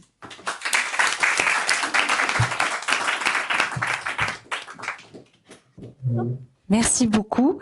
On va passer au temps des questions, mais avant les questions, je voulais juste revenir sur un sujet parce qu'on a beaucoup parlé de la compagnie La Façon. Donc, je vais peut-être, s'il l'accepte, donner la parole à Fabrice Guérin. Donc, comme vous le savez, les Gilets jaunes ont quand même beaucoup inspiré les artistes. Vous avez vu tout à l'heure dans le diaporama de Pascal Marchand, la fresque de Piboy sur la Marianne en Gilets jaunes. Et il se trouve que certains se sont intéressés plus concrètement et ont été inspirés par les cahiers citoyens. Alors, j'ai vu que dans les Hauts-de-Seine aussi, il y avait eu un spectacle de montée, mais nous, en Haute-Garonne, et dans l'Aude. Donc, je vous laisse un peu la parole pour présenter votre spectacle qu'on est allé voir il y a quelques semaines. Oui, alors bonjour à tous. Je suis comédien. J'anime une compagnie qui s'appelle La Façon, une compagnie théâtrale. Et avec une autre comédienne, Muriel, on s'est posé la question, il y a 2 ans environ, de savoir ce qu'étaient devenus ces cahiers. On a commencé à faire la trajectoire qu'on vient de vous raconter, c'est-à-dire arriver aux archives départementales, demander une dérogation, qu'on a obtenu avec des nuances, puisque j'avais moi la possibilité de consulter et de photographier. Muriel avait seulement la possibilité de les consulter et pas de les photographier. Donc comme elle était à côté de moi, elle me les donnait, et comme moi j'avais le droit de les photographier, je les photographiais. Je pense que c'était légal, c'était absurde, mais légal. Voilà. Donc, et nous, qu'est-ce qui nous a intéressé? Alors nous, on est comédiens, donc ce qui nous a beaucoup intéressé, c'est l'humain à l'intérieur de ça. C'est-à-dire que des données qui vont être analysées là, on n'en a pas fait grand-chose nous. C'est-à-dire que les revendications qui sont liées à des listes de de propositions, on savait pas trop comment gérer ça. Mais par contre, chaque fois où quelqu'un se livrait, chaque fois qu'une histoire personnelle, nous semblait aussi percuter la grande histoire, la petite histoire de la personne nous semblait percuter la grande histoire de notre société. Là, ça nous a beaucoup intéressés. Et donc, on a construit un spectacle à partir seulement de doléances. On n'a rien inventé, on a juste transmis ces doléances, et comme on est comédien, la manière dont on a essayé de s'emparer de ces doléances, c'est d'essayer de les interpréter, c'est-à-dire d'entrer sur la scène avec la personne et la faire parler. Voilà. En gros, le projet qui a été le nôtre, on est accompagné d'un musicien aussi, qui nous a beaucoup aidé à comprendre aussi musicalement comment ce spectacle pouvait se monter, et nous accompagner aussi avec son instrument, le tuba. Et voilà. Merci. Merci beaucoup. Alors, j'imagine qu'il y a des questions. Qui veut prendre la parole pour commencer? Si vous avez des questions à l'un de nos intervenants.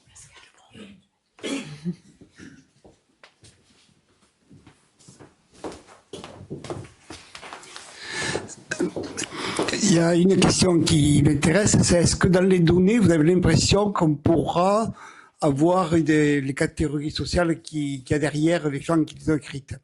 C'est-à-dire, effectivement, a priori, les gens, on parle d'eux, mais est-ce que ça sera suffisant pour avoir l'impression que qui c'est qui parle, quoi? Est-ce que c'est des bourgeois ou pas? Ça, c'est la première question que je me pose. La deuxième remarque que je pourrais faire, c'est qu'au Lynx, on travaille aussi sur le territoire. Et pas là, par contre, on a une donnée, puisque c'est par mairie. Ça, c'est, je trouve, extrêmement intéressant. Et effectivement, nous, d'ailleurs, de travail, on se rend bien compte qu'on ne peut pas simplifier à couper le territoire en deux, le central et le périphérique, etc. Ça, est-ce que vous avez déjà une idée de ce que vous allez faire sur cette question territoriale, quoi? Est-ce que vous imaginez comment vous allez pouvoir, je veux dire, quel découpage pouvez-vous, est-il possible, d'après vous, de faire? Parce que c'est pas tout de déconstruire le simplisme du découpage de la France centrale et périphérique, mais comment vous le voyez? Vous avez réfléchi à ça? Enfin, toujours dit que nous, avec Michel Grossetti, là, on travaille sur ces questions, et ça pourrait peut-être donner l'impression de jour de travailler un petit peu ensemble. Mais sur la première question, là, voilà. Qu'est-ce que vous en pensez?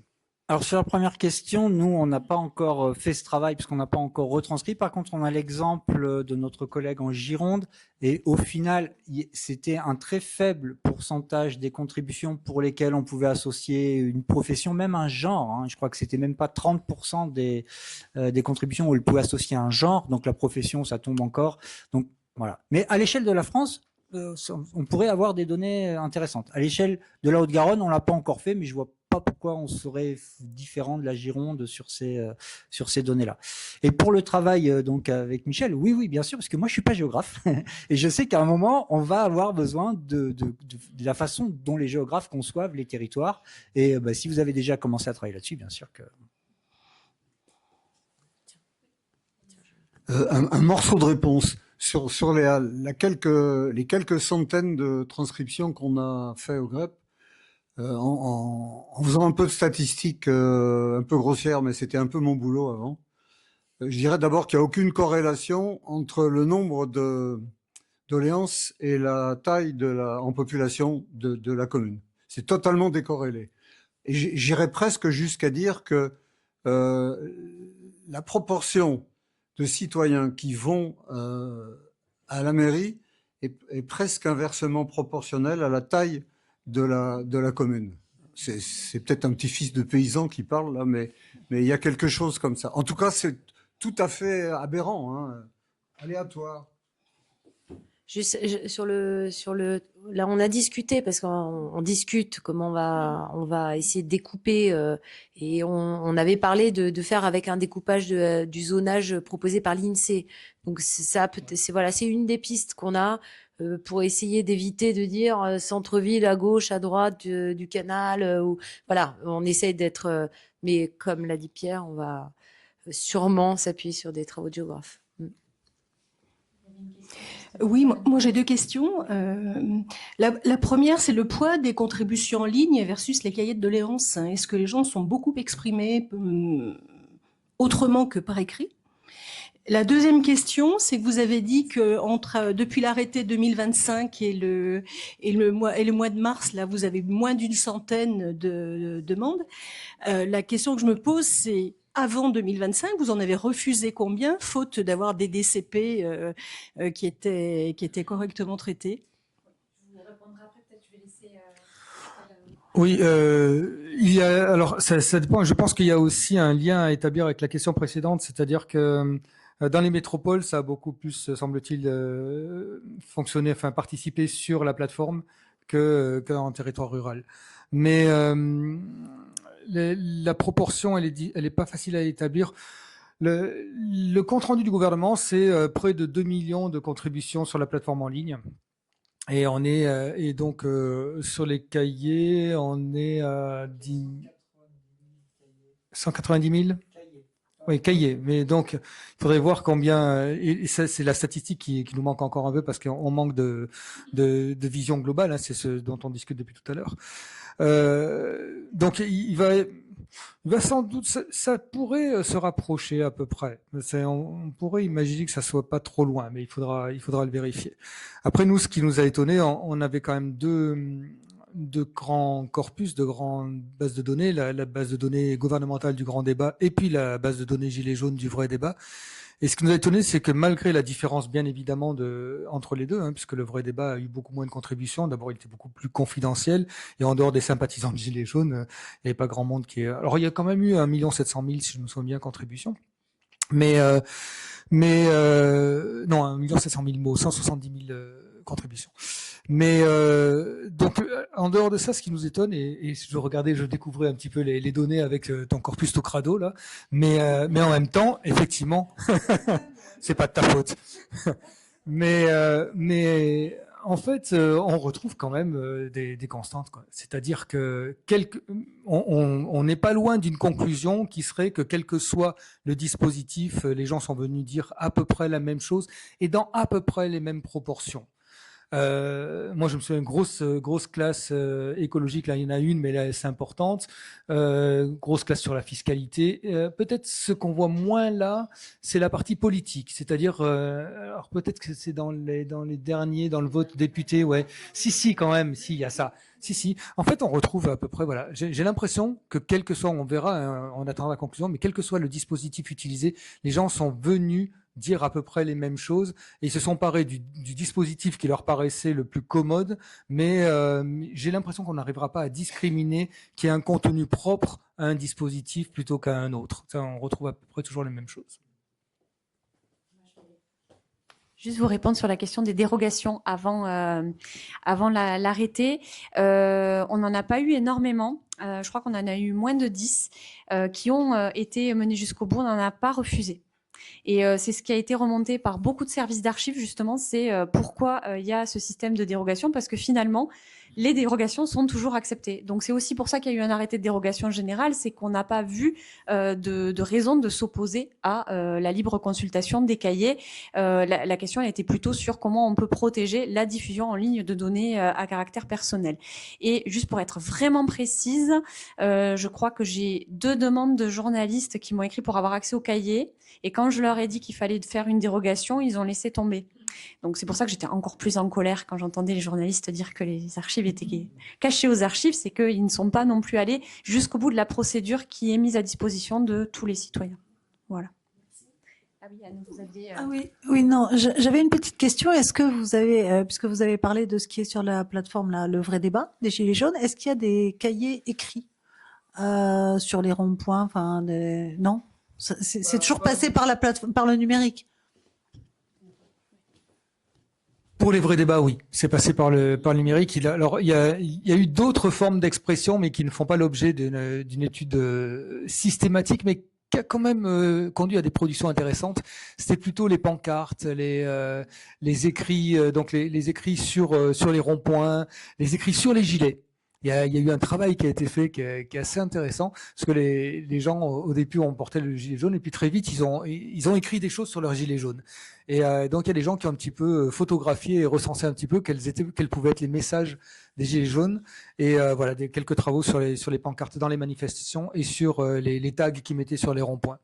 Et là c'est pareil, on retrouve à peu près les mêmes choses. Et puis il y a eu quelques films aussi qui ont été faits par des gens, y compris un film dont j'avais suivi un petit peu l'histoire dans le centre de la France. Et c'est des journalistes qui se sont immergés finalement dans le groupe Gilets jaunes et qui ont filmé au jour le jour tout ce qui se passait. Et c'est un document extrêmement intéressant et poignant. Parce que on voit que sur un rond-point, ils ont vécu à peu près tout ce qu'on peut imaginer de ce que peuvent vivre les gilets jaunes, depuis les questionnements politiques jusqu'aux procédures judiciaires, jusqu'aux intimidations par les forces de l'ordre, etc. Toute la question de la comparution immédiate ou pas. Enfin, voilà. Et donc en suivant la vie d'un gilet jaune pendant quelques mois, finalement sur un rond-point, un seul rond-point, on a un coup de l'histoire globale de ce mouvement. Donc voilà, c'est plutôt ce type. Les gilets jaunes sont plutôt organisés du côté effectivement artistique, culturel et sur les productions elles-mêmes. Et puis la partie revendication, c'est la plateforme. Et puis j'insiste un petit peu dessus, tout le travail d'élaboration collective qui a été fait après dans les assemblées des assemblées pendant 2 ans. Plus effectivement, plus tout ce que tu as étudié, toi effectivement, tous les échanges sur les groupes Facebook, les réseaux sociaux numériques, effectivement. Oui, tout à fait. Oui, sur le point qui vient d'être évoqué, dans vos archives, il y a quelques fascicules rédigés par des gilets jaunes, notamment Eurocentre Toulouse Nord, qui s'appelle Les Gaulois réfractaires, et qui fait une synthèse sur le point de vue des Gilets jaunes. Et c'est assez construit du point de vue de la rédaction. Bon, je suis à la recherche de la source, mais bon, je vous dirai si je la trouve. Mes 2 propositions, c'était, que j'ai déjà formulées par ailleurs, c'est il serait vraiment souhaitable que les manques soient comblés, en particulier pour Toulouse. C'est quand même saisissant que le manque soit aussi grand, d'autant plus saisissant que il y a quand même 350 pages des commerçants du centre-ville sur un formulaire unique en 350 et avec des déclarations qui sont quasi identiques, je ne sais pas. C'est d'une non-neutralité écrasante. Il y a d'autres cas dans les observations qu'on a pu faire au GREP, puisque je suis membre du GREP et acteur du CACIT aussi, c'est qu'il y a d'autres communes où certainement il y a des trous. Oui. Brax, par exemple, il y a un élément dans votre dossier, dans votre fonds, et je suis certain qu'il y en a plus pour avoir consulté les gens à Brax. D'accord. Et donc, comme j'ai pas tout lu encore, mais quand ça viendra, je pense qu'on remarquera à travers le travail qu'on va faire grâce à l'outil développé par Pierre et les autres, qu'on va voir des manques. Donc je crois que là, il y a un projet important. Deuxième chose, sur l'intervention de Pierre tout à l'heure, il dit en passant qu'il y a votre fonds, mais il y a un fonds Bibliothèque nationale. Non. Je vais vous expliquer. Il n'y a pas de fonds Bibliothèque nationale. La Bibliothèque nationale de France était opérateur de numérisation dans le cadre de la mission du Grand Débat national. Et en fait, les cahiers, c'est pour ça que je me posais la question de ce que c'était, cette collection BNF, puisque normalement, toutes les copies ont été remises aux archives nationales, qui les tiennent à disposition aussi dans leur salle de lecture. Et donc, nous, on en a récupéré une copie. Et c'est comme ça que je sais qu'on a des cahiers en plus pour Toulouse. Donc là, c'est des choses qu'on va partager justement ensemble prochainement. Donc on a eu ces copies-là, mais après, il n'y a pas de copie parallèle à la BNF. Alors, pour avoir consulté votre fonds et le fonds que je vais appeler, pour la facilité de l'exposer, le fonds BNF Archives nationales, il y a deux fonds différents quand on les consulte. Et quand on les compare, ce qu'a fait mon voisin, ils sont différents. Ils sont différents, mais ils ne se complètent pas? Non, ils sont différents. Et avec des aberrations, Pierre pourra nous en parler plus. C'est que quand ils ont fait les photocopies à la BNF, par exemple, on peut trouver le même élément avec deux numéros différents. Voilà. Alors, il me semble que là, il y a un travail à faire, et on peut s'y coller ensemble, sur faire que ces deux fonds bidules ne fassent qu'un et qu'on ait un corpus considéré comme unique et significatif, parce qu'actuellement, il y a quand même, par les manques et par les non-intersections, je crois qu'on passe à côté de beaucoup de choses. Enfin, le jour où on va vouloir faire la classification présentée ici, si on se dit ça ne représente que X% de l'ensemble, on va être déçu. Ah oui, totalement. De toute façon, un des premiers, le premier travail à faire, justement, c'est de collationner la série qui existe aux archives nationales, qui en fait est une partie des cahiers que nous avons, et puis ceux qui ne nous ont pas été, qui n'ont pas été remis par les mairies en préfecture. Après, bon, moi, j'aimerais creuser un peu cette question de la BNF et d'où ça provient, parce que j'ai besoin de comprendre le contexte de ce que vous avez récupéré exactement pour pouvoir le comparer à ce qu'on a, parce que ça m'étonne. Il n'y a pas eu de collection parallèle. Mais donc, je vous propose une réunion de travail où on pourra travailler là-dessus. Vous inquiétez pas. On a prévu le 3 avril de se voir justement et d'en parler. Donc, parce que ça me semble énormément important si on veut un jour dire qu'on a fait un exposé, enfin un traitement général. Ah, mais vous avez complètement raison. C'est ce que je disais tout à l'heure dans mon propos, c'est qu'on sait qu'on a des manques, donc on va essayer de les combler. Mais pour pouvoir les combler, il faudrait qu'on ait une liste quand même assez précise de ce qui nous manque. Et c'est en collationnant ce qui est conservé aux archives nationales, toutes les copies et la collection des archives départementales qu'on va voir ces manques et qu'on va pouvoir aller vers les communes. Brax, je crois qu'on est déjà allé les solliciter, me semble-t-il. Donc on va bientôt récupérer les cahiers. Par contre, si on a récupéré des cahiers à Brax et que, selon vous, il en manque, moi, il me faudrait des sources fiables qui expliquerait pourquoi ça manque. Parce que là aussi, l'archiviste a plein de qualités, mais n'a pas le don de savoir. Voilà. Malheureusement, s'il y a des documents qui ont été perdus initialement à la mairie et dont on ne sait pas qu'ils ont été véritablement produits, nous, on va pas pouvoir les retrouver et les revendiquer. Il nous faut des preuves tangibles pour pouvoir revendiquer des documents. Et la preuve la plus tangible dont on dispose aujourd'hui, c'est la copie des archives nationales, parce qu'on sait que tout est remonté aux archives nationales. Voilà. Je sais pas si... Il y avait une question pour Pierre aussi. Non? Ah bon? J'ai une question sur le... Oui, il me semble. La question que je me pose depuis le début, c'est qui a écrit dans ces cahiers? Quelles sont les personnes qui sont allées dans les mairies pour écrire? Parce que, bon, c'est bien, parce qu'on va faire des statistiques sur ce qu'ils ont produit, mais est-ce que c'est représentatif de la population? C'est-à-dire, est-ce que c'est des personnes particulières ou ce sont n'importe qui passait pour écrire des cahiers? Alors, représentatif de la population, on n'en sait rien, et donc probablement que non, et on ne saura jamais qui étaient ces gens-là. On le saura sur la petite proportion de gens dont on pourra déterminer éventuellement l'âge, la profession, le genre, hein, même le genre n'est pas facile souvent à identifier, et donc on le saura jamais. Voilà. Il faut faire le deuil de cette connaissance-là. Ce qu'on pourra dire quand même, c'est dire ce qu'on disait, c'est-à-dire il est très probable que dans certains villages, c'est 2-3% de la population qui est venue exprimer ses doléances, alors que dans les grandes villes, c'est 0,002% des gens, parce que c'est vrai que l'hypothèse qu'il l'ait plus probablement fait par un autre système, notamment en utilisant les outils en ligne, mais on n'aura jamais la preuve de ça. Voilà.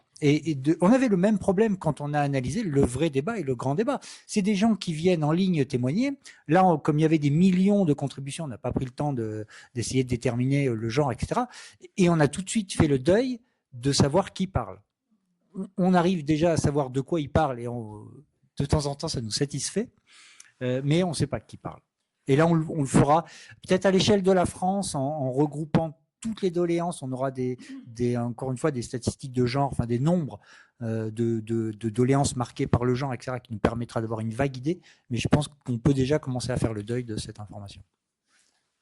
Juste sur ce sujet-là, je pense que ce qu'on peut rajouter quand même, c'est que quand on avait fait nos analyses du vrai débat, du grand débat, toutes les plateformes de Facebook qu'on a pu analyser, ce qu'on a remarqué par contre qui est commun, et je pense qu'on va trouver la même chose dans les cahiers de doléances, c'est qu'il n'y a pas de militants politiques avec un parti politique affiché, une option politique très très claire et nette, quoi, enfin lisible.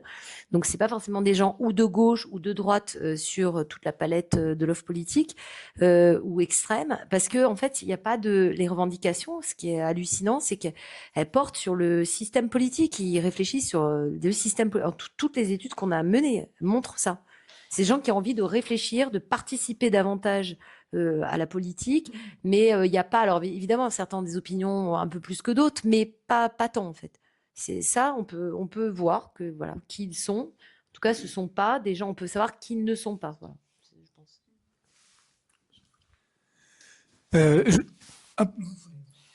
Je voulais juste remettre dans le contexte, ce grand débat national avec tous ces dispositifs n'a pas été fait pour faire une méga enquête sociologique et identifier quelle partie de la population avec quelles caractéristiques produisait quelle réponse. Donc rien n'a été conçu pour ça. La question donc c'était ouvrir une voie de parole à des citoyens qui manifestaient leur colère sous une forme ou sous une autre, certains sur les ronds-points et d'autres dont on se disait ils sont pas sur les ronds-points mais ils n'en pensent pas moins. Et l'objectif il était là au départ. Et donc nous on essaye de rendre compte de cette parole-là. Donc après évidemment on n'a pas, parce que ça n'a pas été prévu pour, d'indications sociodémographiques sur les gens qui répondent. On pourra pas, donc on a quelques astuces, hein, vous les avez mentionnées, pour essayer de repérer des critères éventuellement de genre, pas facile, éventuellement géographique, pas facile, donc des choses vont être mises en place là-dessus. Mais voilà, on ne peut pas aller au-delà de l'objectif premier de cette consultation, qui était faites remonter vos doléances. Donc l'idée c'est déjà, la première chose, c'est pourquoi on n'a pas analysé clairement ces doléances et pourquoi on n'a pas mobilisé la communauté des chercheurs au moment où ça aurait été peut-être plus facile pour le faire. Alors là, il y aurait plein d'anecdotes à dire. Hein. On a été convoqué. Moi, je suis monté à Paris, invité par le CNRS et l'ANR, l'Agence nationale de la recherche, sur un appel d'offres, un méga truc qu'ils voulaient lancer sur le grand débat national. Quand on est arrivé, il y avait 90 chercheurs de la France entière qui étaient là et qui se disaient « Moi, je peux faire ça, moi, je peux faire ça, moi, je peux faire Iramutech sur le grand débat national, etc. » On avait déjà le vrai débat, on avait déjà les résultats. Et donc, une journée au CNRS à Paris, bonne ambiance et tout ça. Enfin, bonne ambiance. Le problème, c'est que les chercheurs, ils voulaient que tout soit ouvert. Donc, ils voulaient qu'on utilise des logiciels libres, ils voulaient qu'on fasse de la science ouverte, etc. Et visiblement, c'était pas ce qui était attendu comme truc. Mais bref, à ce moment-là, fin de la journée, ils nous ont dit on va lancer un appel d'offres. Écoutez, dans moins de 15 jours, on lance un appel d'offres. Et donc, vous écrivez tout ce que vous venez de nous dire et on va lâcher un budget pour analyser le grand débat national. Donc 15 jours après, on n'a rien. 3 semaines après, on n'a rien. Un mois après, on commence à écrire en disant alors, il en est où l'appel d'offres? Oh, il est imminent, il va arriver. 3 mois après, 6 mois après, on recommence à écrire. Il en est où l'appel d'offres? Ah ben c'est prévu, hein, c'est prévu. Bon voilà, aujourd'hui l'appel d'offres n'a toujours pas été lancé et donc il n'y a absolument eu aucune volonté de la part de nos tutelles pour lancer un véritable travail sérieux avec du financement de personnes pour numériser, pour analyser, éventuellement des thèses à mettre là-dessus, éventuellement des post-docs pour encadrer tout ça. Bref, nous on avait tout prévu, hein, et encore une fois, c'était pas uniquement des petits Toulousains zazous dans leur coin. C'était vraiment 90 chercheurs en sciences des données, en sciences humaines et sociales qui se regroupaient pour essayer de comprendre ce que des gens avaient pu dire dans ces doléances. Voilà, donc c'est pour dire l'ampleur du problème.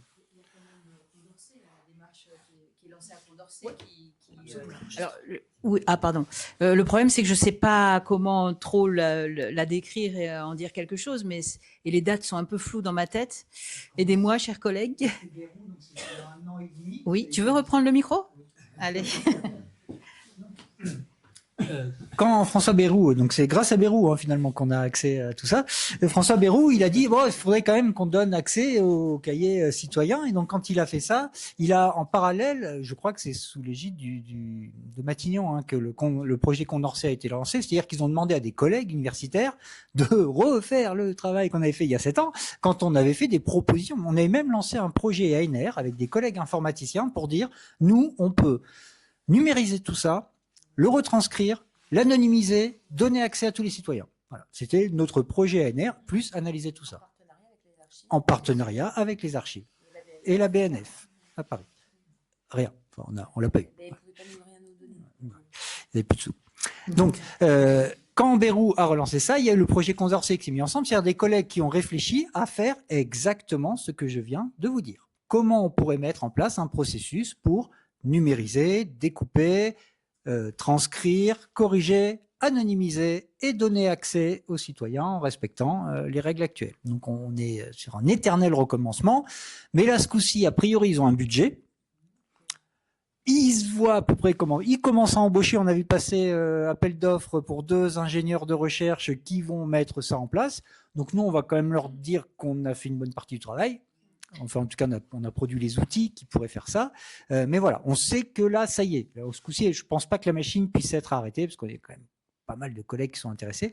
Mais je pense qu'en parallèle, ce qu'on fait, c'est pas inutile, parce que si cette machine s'arrête, ce qu'on a déjà vu, eh ben nous, au moins, on aura les données pour la Haute-Garonne, et on pourra expliquer à nos collègues dans les autres départements qu'on a les outils, qu'on peut leur donner la démarche, et que je pense qu'à 50 transcripteurs,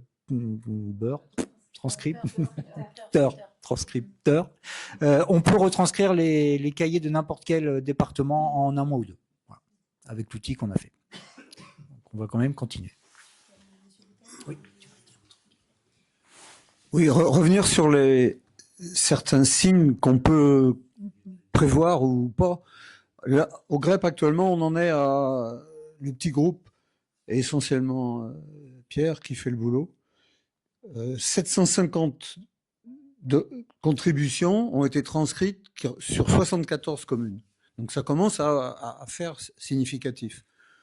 2 ou 3 choses sur les occurrences. Il y a très très peu de signalement des professions. Je crois que ce qu'on sortira ne sera pas représentatif, ce qui est très très très peu. Les identités, il y en a un peu plus, mais c'est non plus c'est aussi très faible.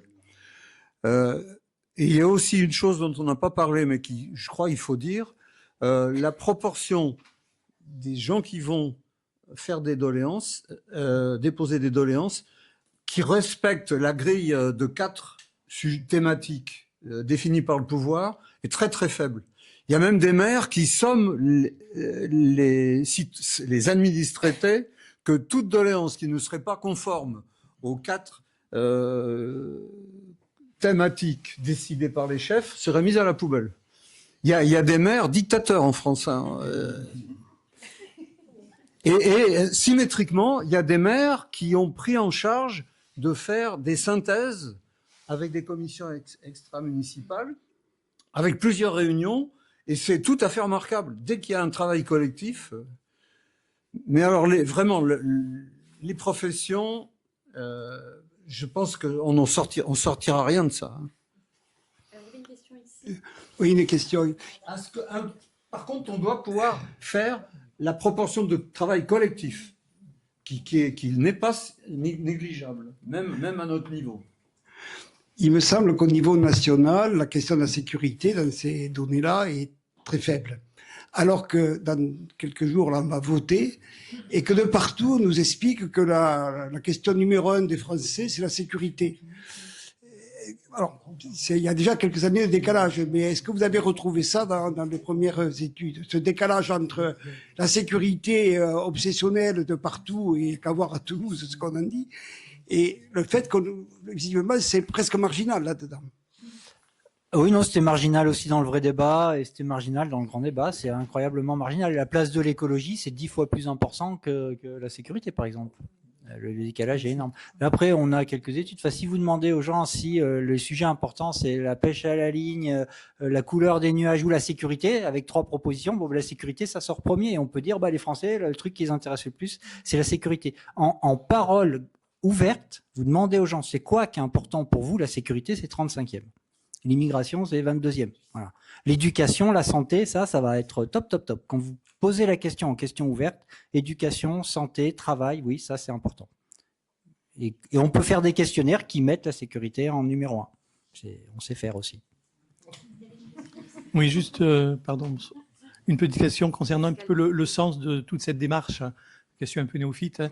Mais donc j'ai compris qu'effectivement ça a permis heureusement de libérer une parole qui a été à un moment donné donnée et qui n'était pas utilisée, de l'étudier, de l'analyser. Ça va fournir des données sûrement sociologiques, etc., statistiques. Mais comment dire, est-ce que vous percevez quelque part quelque chose qui pourrait être de l'ordre de débouchés pratiques finalement pour la population qui a exprimé ça? Ou est-ce qu'on est passé dans le champ uniquement scientifique, on va dire, très important bien sûr, mais voilà, est-ce que ça pourra servir à quelque chose dans la vie quotidienne des populations? Je fais une première réponse, je donne la parole à Brigitte. Il y a un très bon documentaire réalisé par le maire d'une ville, j'ai oublié le nom de la ville, mais qui se bat depuis 7 ans pour que les cahiers de doléances soient mis en place. Et dans ce documentaire, les responsables de la société qui ont fait les premières analyses, celles que je vous ai montrées là et que j'ai pas le droit de diffuser et à qui on a demandé de les détruire, témoignent que eux ont fait ressortir environ 900 propositions. Et comme le disait Jean-Louis, il témoignait du fait que la plupart de ces propositions étaient transpartisanes, c'est-à-dire que de leur point de vue, tous les bancs de l'Assemblée les voteraient, tellement c'était des évidences, et qu'elles étaient faciles à mettre en place. Voilà. Juste sur cette question, je pense qu'il y a 2 points importants. C'est que déjà, nous, on a une plateforme avec nous, l'Observatoire des pratiques socio-numériques, dont s'occupe également Fanny Sepuzati, qui est là. Et cette plateforme, elle vise à créer un lien avec la société. Donc là, voilà, Pascal, Pierre en font partie. Et donc, on produit des rapports de recherche pour le grand public. Donc, je pense qu'on fera un rapport de toute façon. On va pas écrire que pour nos pairs, c'est-à-dire que pour que des académiques nous lisent. Le but, c'est quand même, après, je pense que, on en fait la démonstration ce soir, mais mes collègues passent, voilà, Pascal a beaucoup donné de lui dans des conférences grand public, j'en ai fait aussi ma part. On va rencontrer les gens pour expliquer ce qu'on trafique. Et ce travail-là, je pense qu'il sert pas à rien, parce que ce qu'on est en train de reconstituer, c'est quand même la mémoire d'une partie du peuple français, de l'histoire. Comme l'a rappelé Pascal tout à l'heure, c'est la gilet jaunisation, c'est-à-dire que c'est quand même un moment historique de bascule où les gens disent qu'ils veulent prendre la parole, et donc en fait on va, grâce aux archives, aux GREP, tout ça, rendre à l'histoire française une partie de son histoire, et ça, je pense que ça, c'est quand même hyper important. Alors moi, j'ai encore une question pour vous. Est-ce que nos élus, de quelque bord qu'ils puissent être, se sont intéressés aux documents qui sont en votre possession? On a eu des conseillers municipaux, oui, qui sont venus consulter les contenus de cahiers citoyens. Alors, pas à ma connaissance, je crois pas. Hein. Non, mais il semblerait, alors ça aussi, ce serait peut-être un sujet intéressant à étudier, c'est le trajet, le circuit des cahiers originaux. puisqu'on a parlé de ceux de Toulouse, qui ont fini par arriver en haut lieu, mais sans passer par la préfecture, sinon ils auraient été versés aux archives départementales. Il semble que des maires ne sont pas passés par la préfecture, ils ont préféré s'adresser directement à la mission du grand départ, ou bien alors ils ont préféré envoyer leur cahier à leur député ou à leur sénateur. Alors dans ce cas-là, je pense que le député ou le sénateur aura éventuellement regardé les cahiers. Mais on n'a pas eu plus de sollicitations que cela. J'arrive. Merci, je vous en prie. La question que je me pose, c'est comment les gens vont se reconnaître dans les résultats que vous ferez. C'est ça. En fait, c'est une question de forme ou une question de... Parce que quand je vois ça, enfin, je trouve que c'est quand même super intéressant. Je savais pas du tout que ça existait, tout ça. Mais après, en parlant de la personne du théâtre, là, qui a fait dans le théâtre, ils ont donc donné des paroles qui sont les paroles réelles qui ont été écrites, mais bon, donc qui sont redevenues des paroles en fait. Et donc là, sous cette forme-là, vous allez étudier de manière très approfondie et très avec vos formations. Et comment, voilà, ma question, c'est effectivement la question d'avant, c'était comment ça allait être diffusé. Et moi, ma question, c'est comment les gens vont se reconnaître. Donc, parce qu'ils sont partis de phrases et enfin voilà. Dans ces textes, mais techniquement, c'est Pierre qui serait mieux placé pour répondre, mais là, il montre un graphe de distribution lexicale, mais on peut aussi extraire les segments. Il a évoqué la notion de segments qui sont les plus caractéristiques de chacune des thématiques. Et c'est un travail qu'on avait fait avec Pierre, le premier travail qu'on a fait ensemble, je pense, qui était sur l'identité nationale.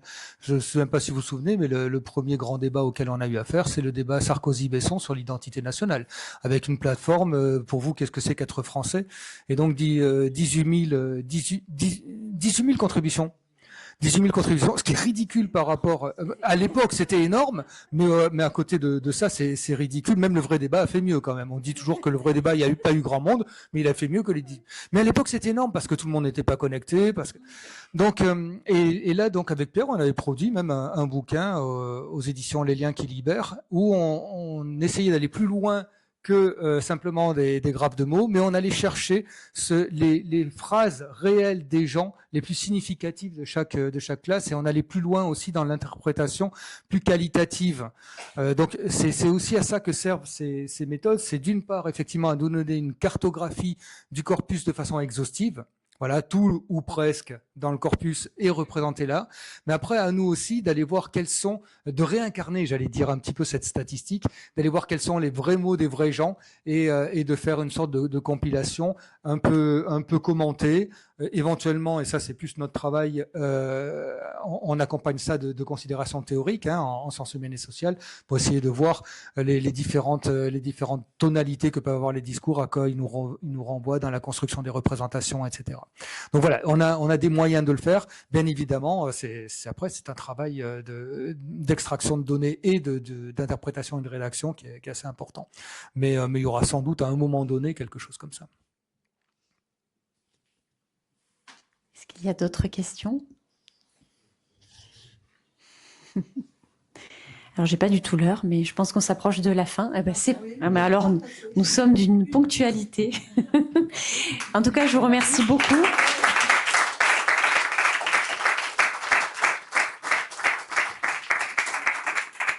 Bien sûr, merci aux intervenants et merci beaucoup à vous, en tout cas, d'avoir enrichi le débat. À bientôt.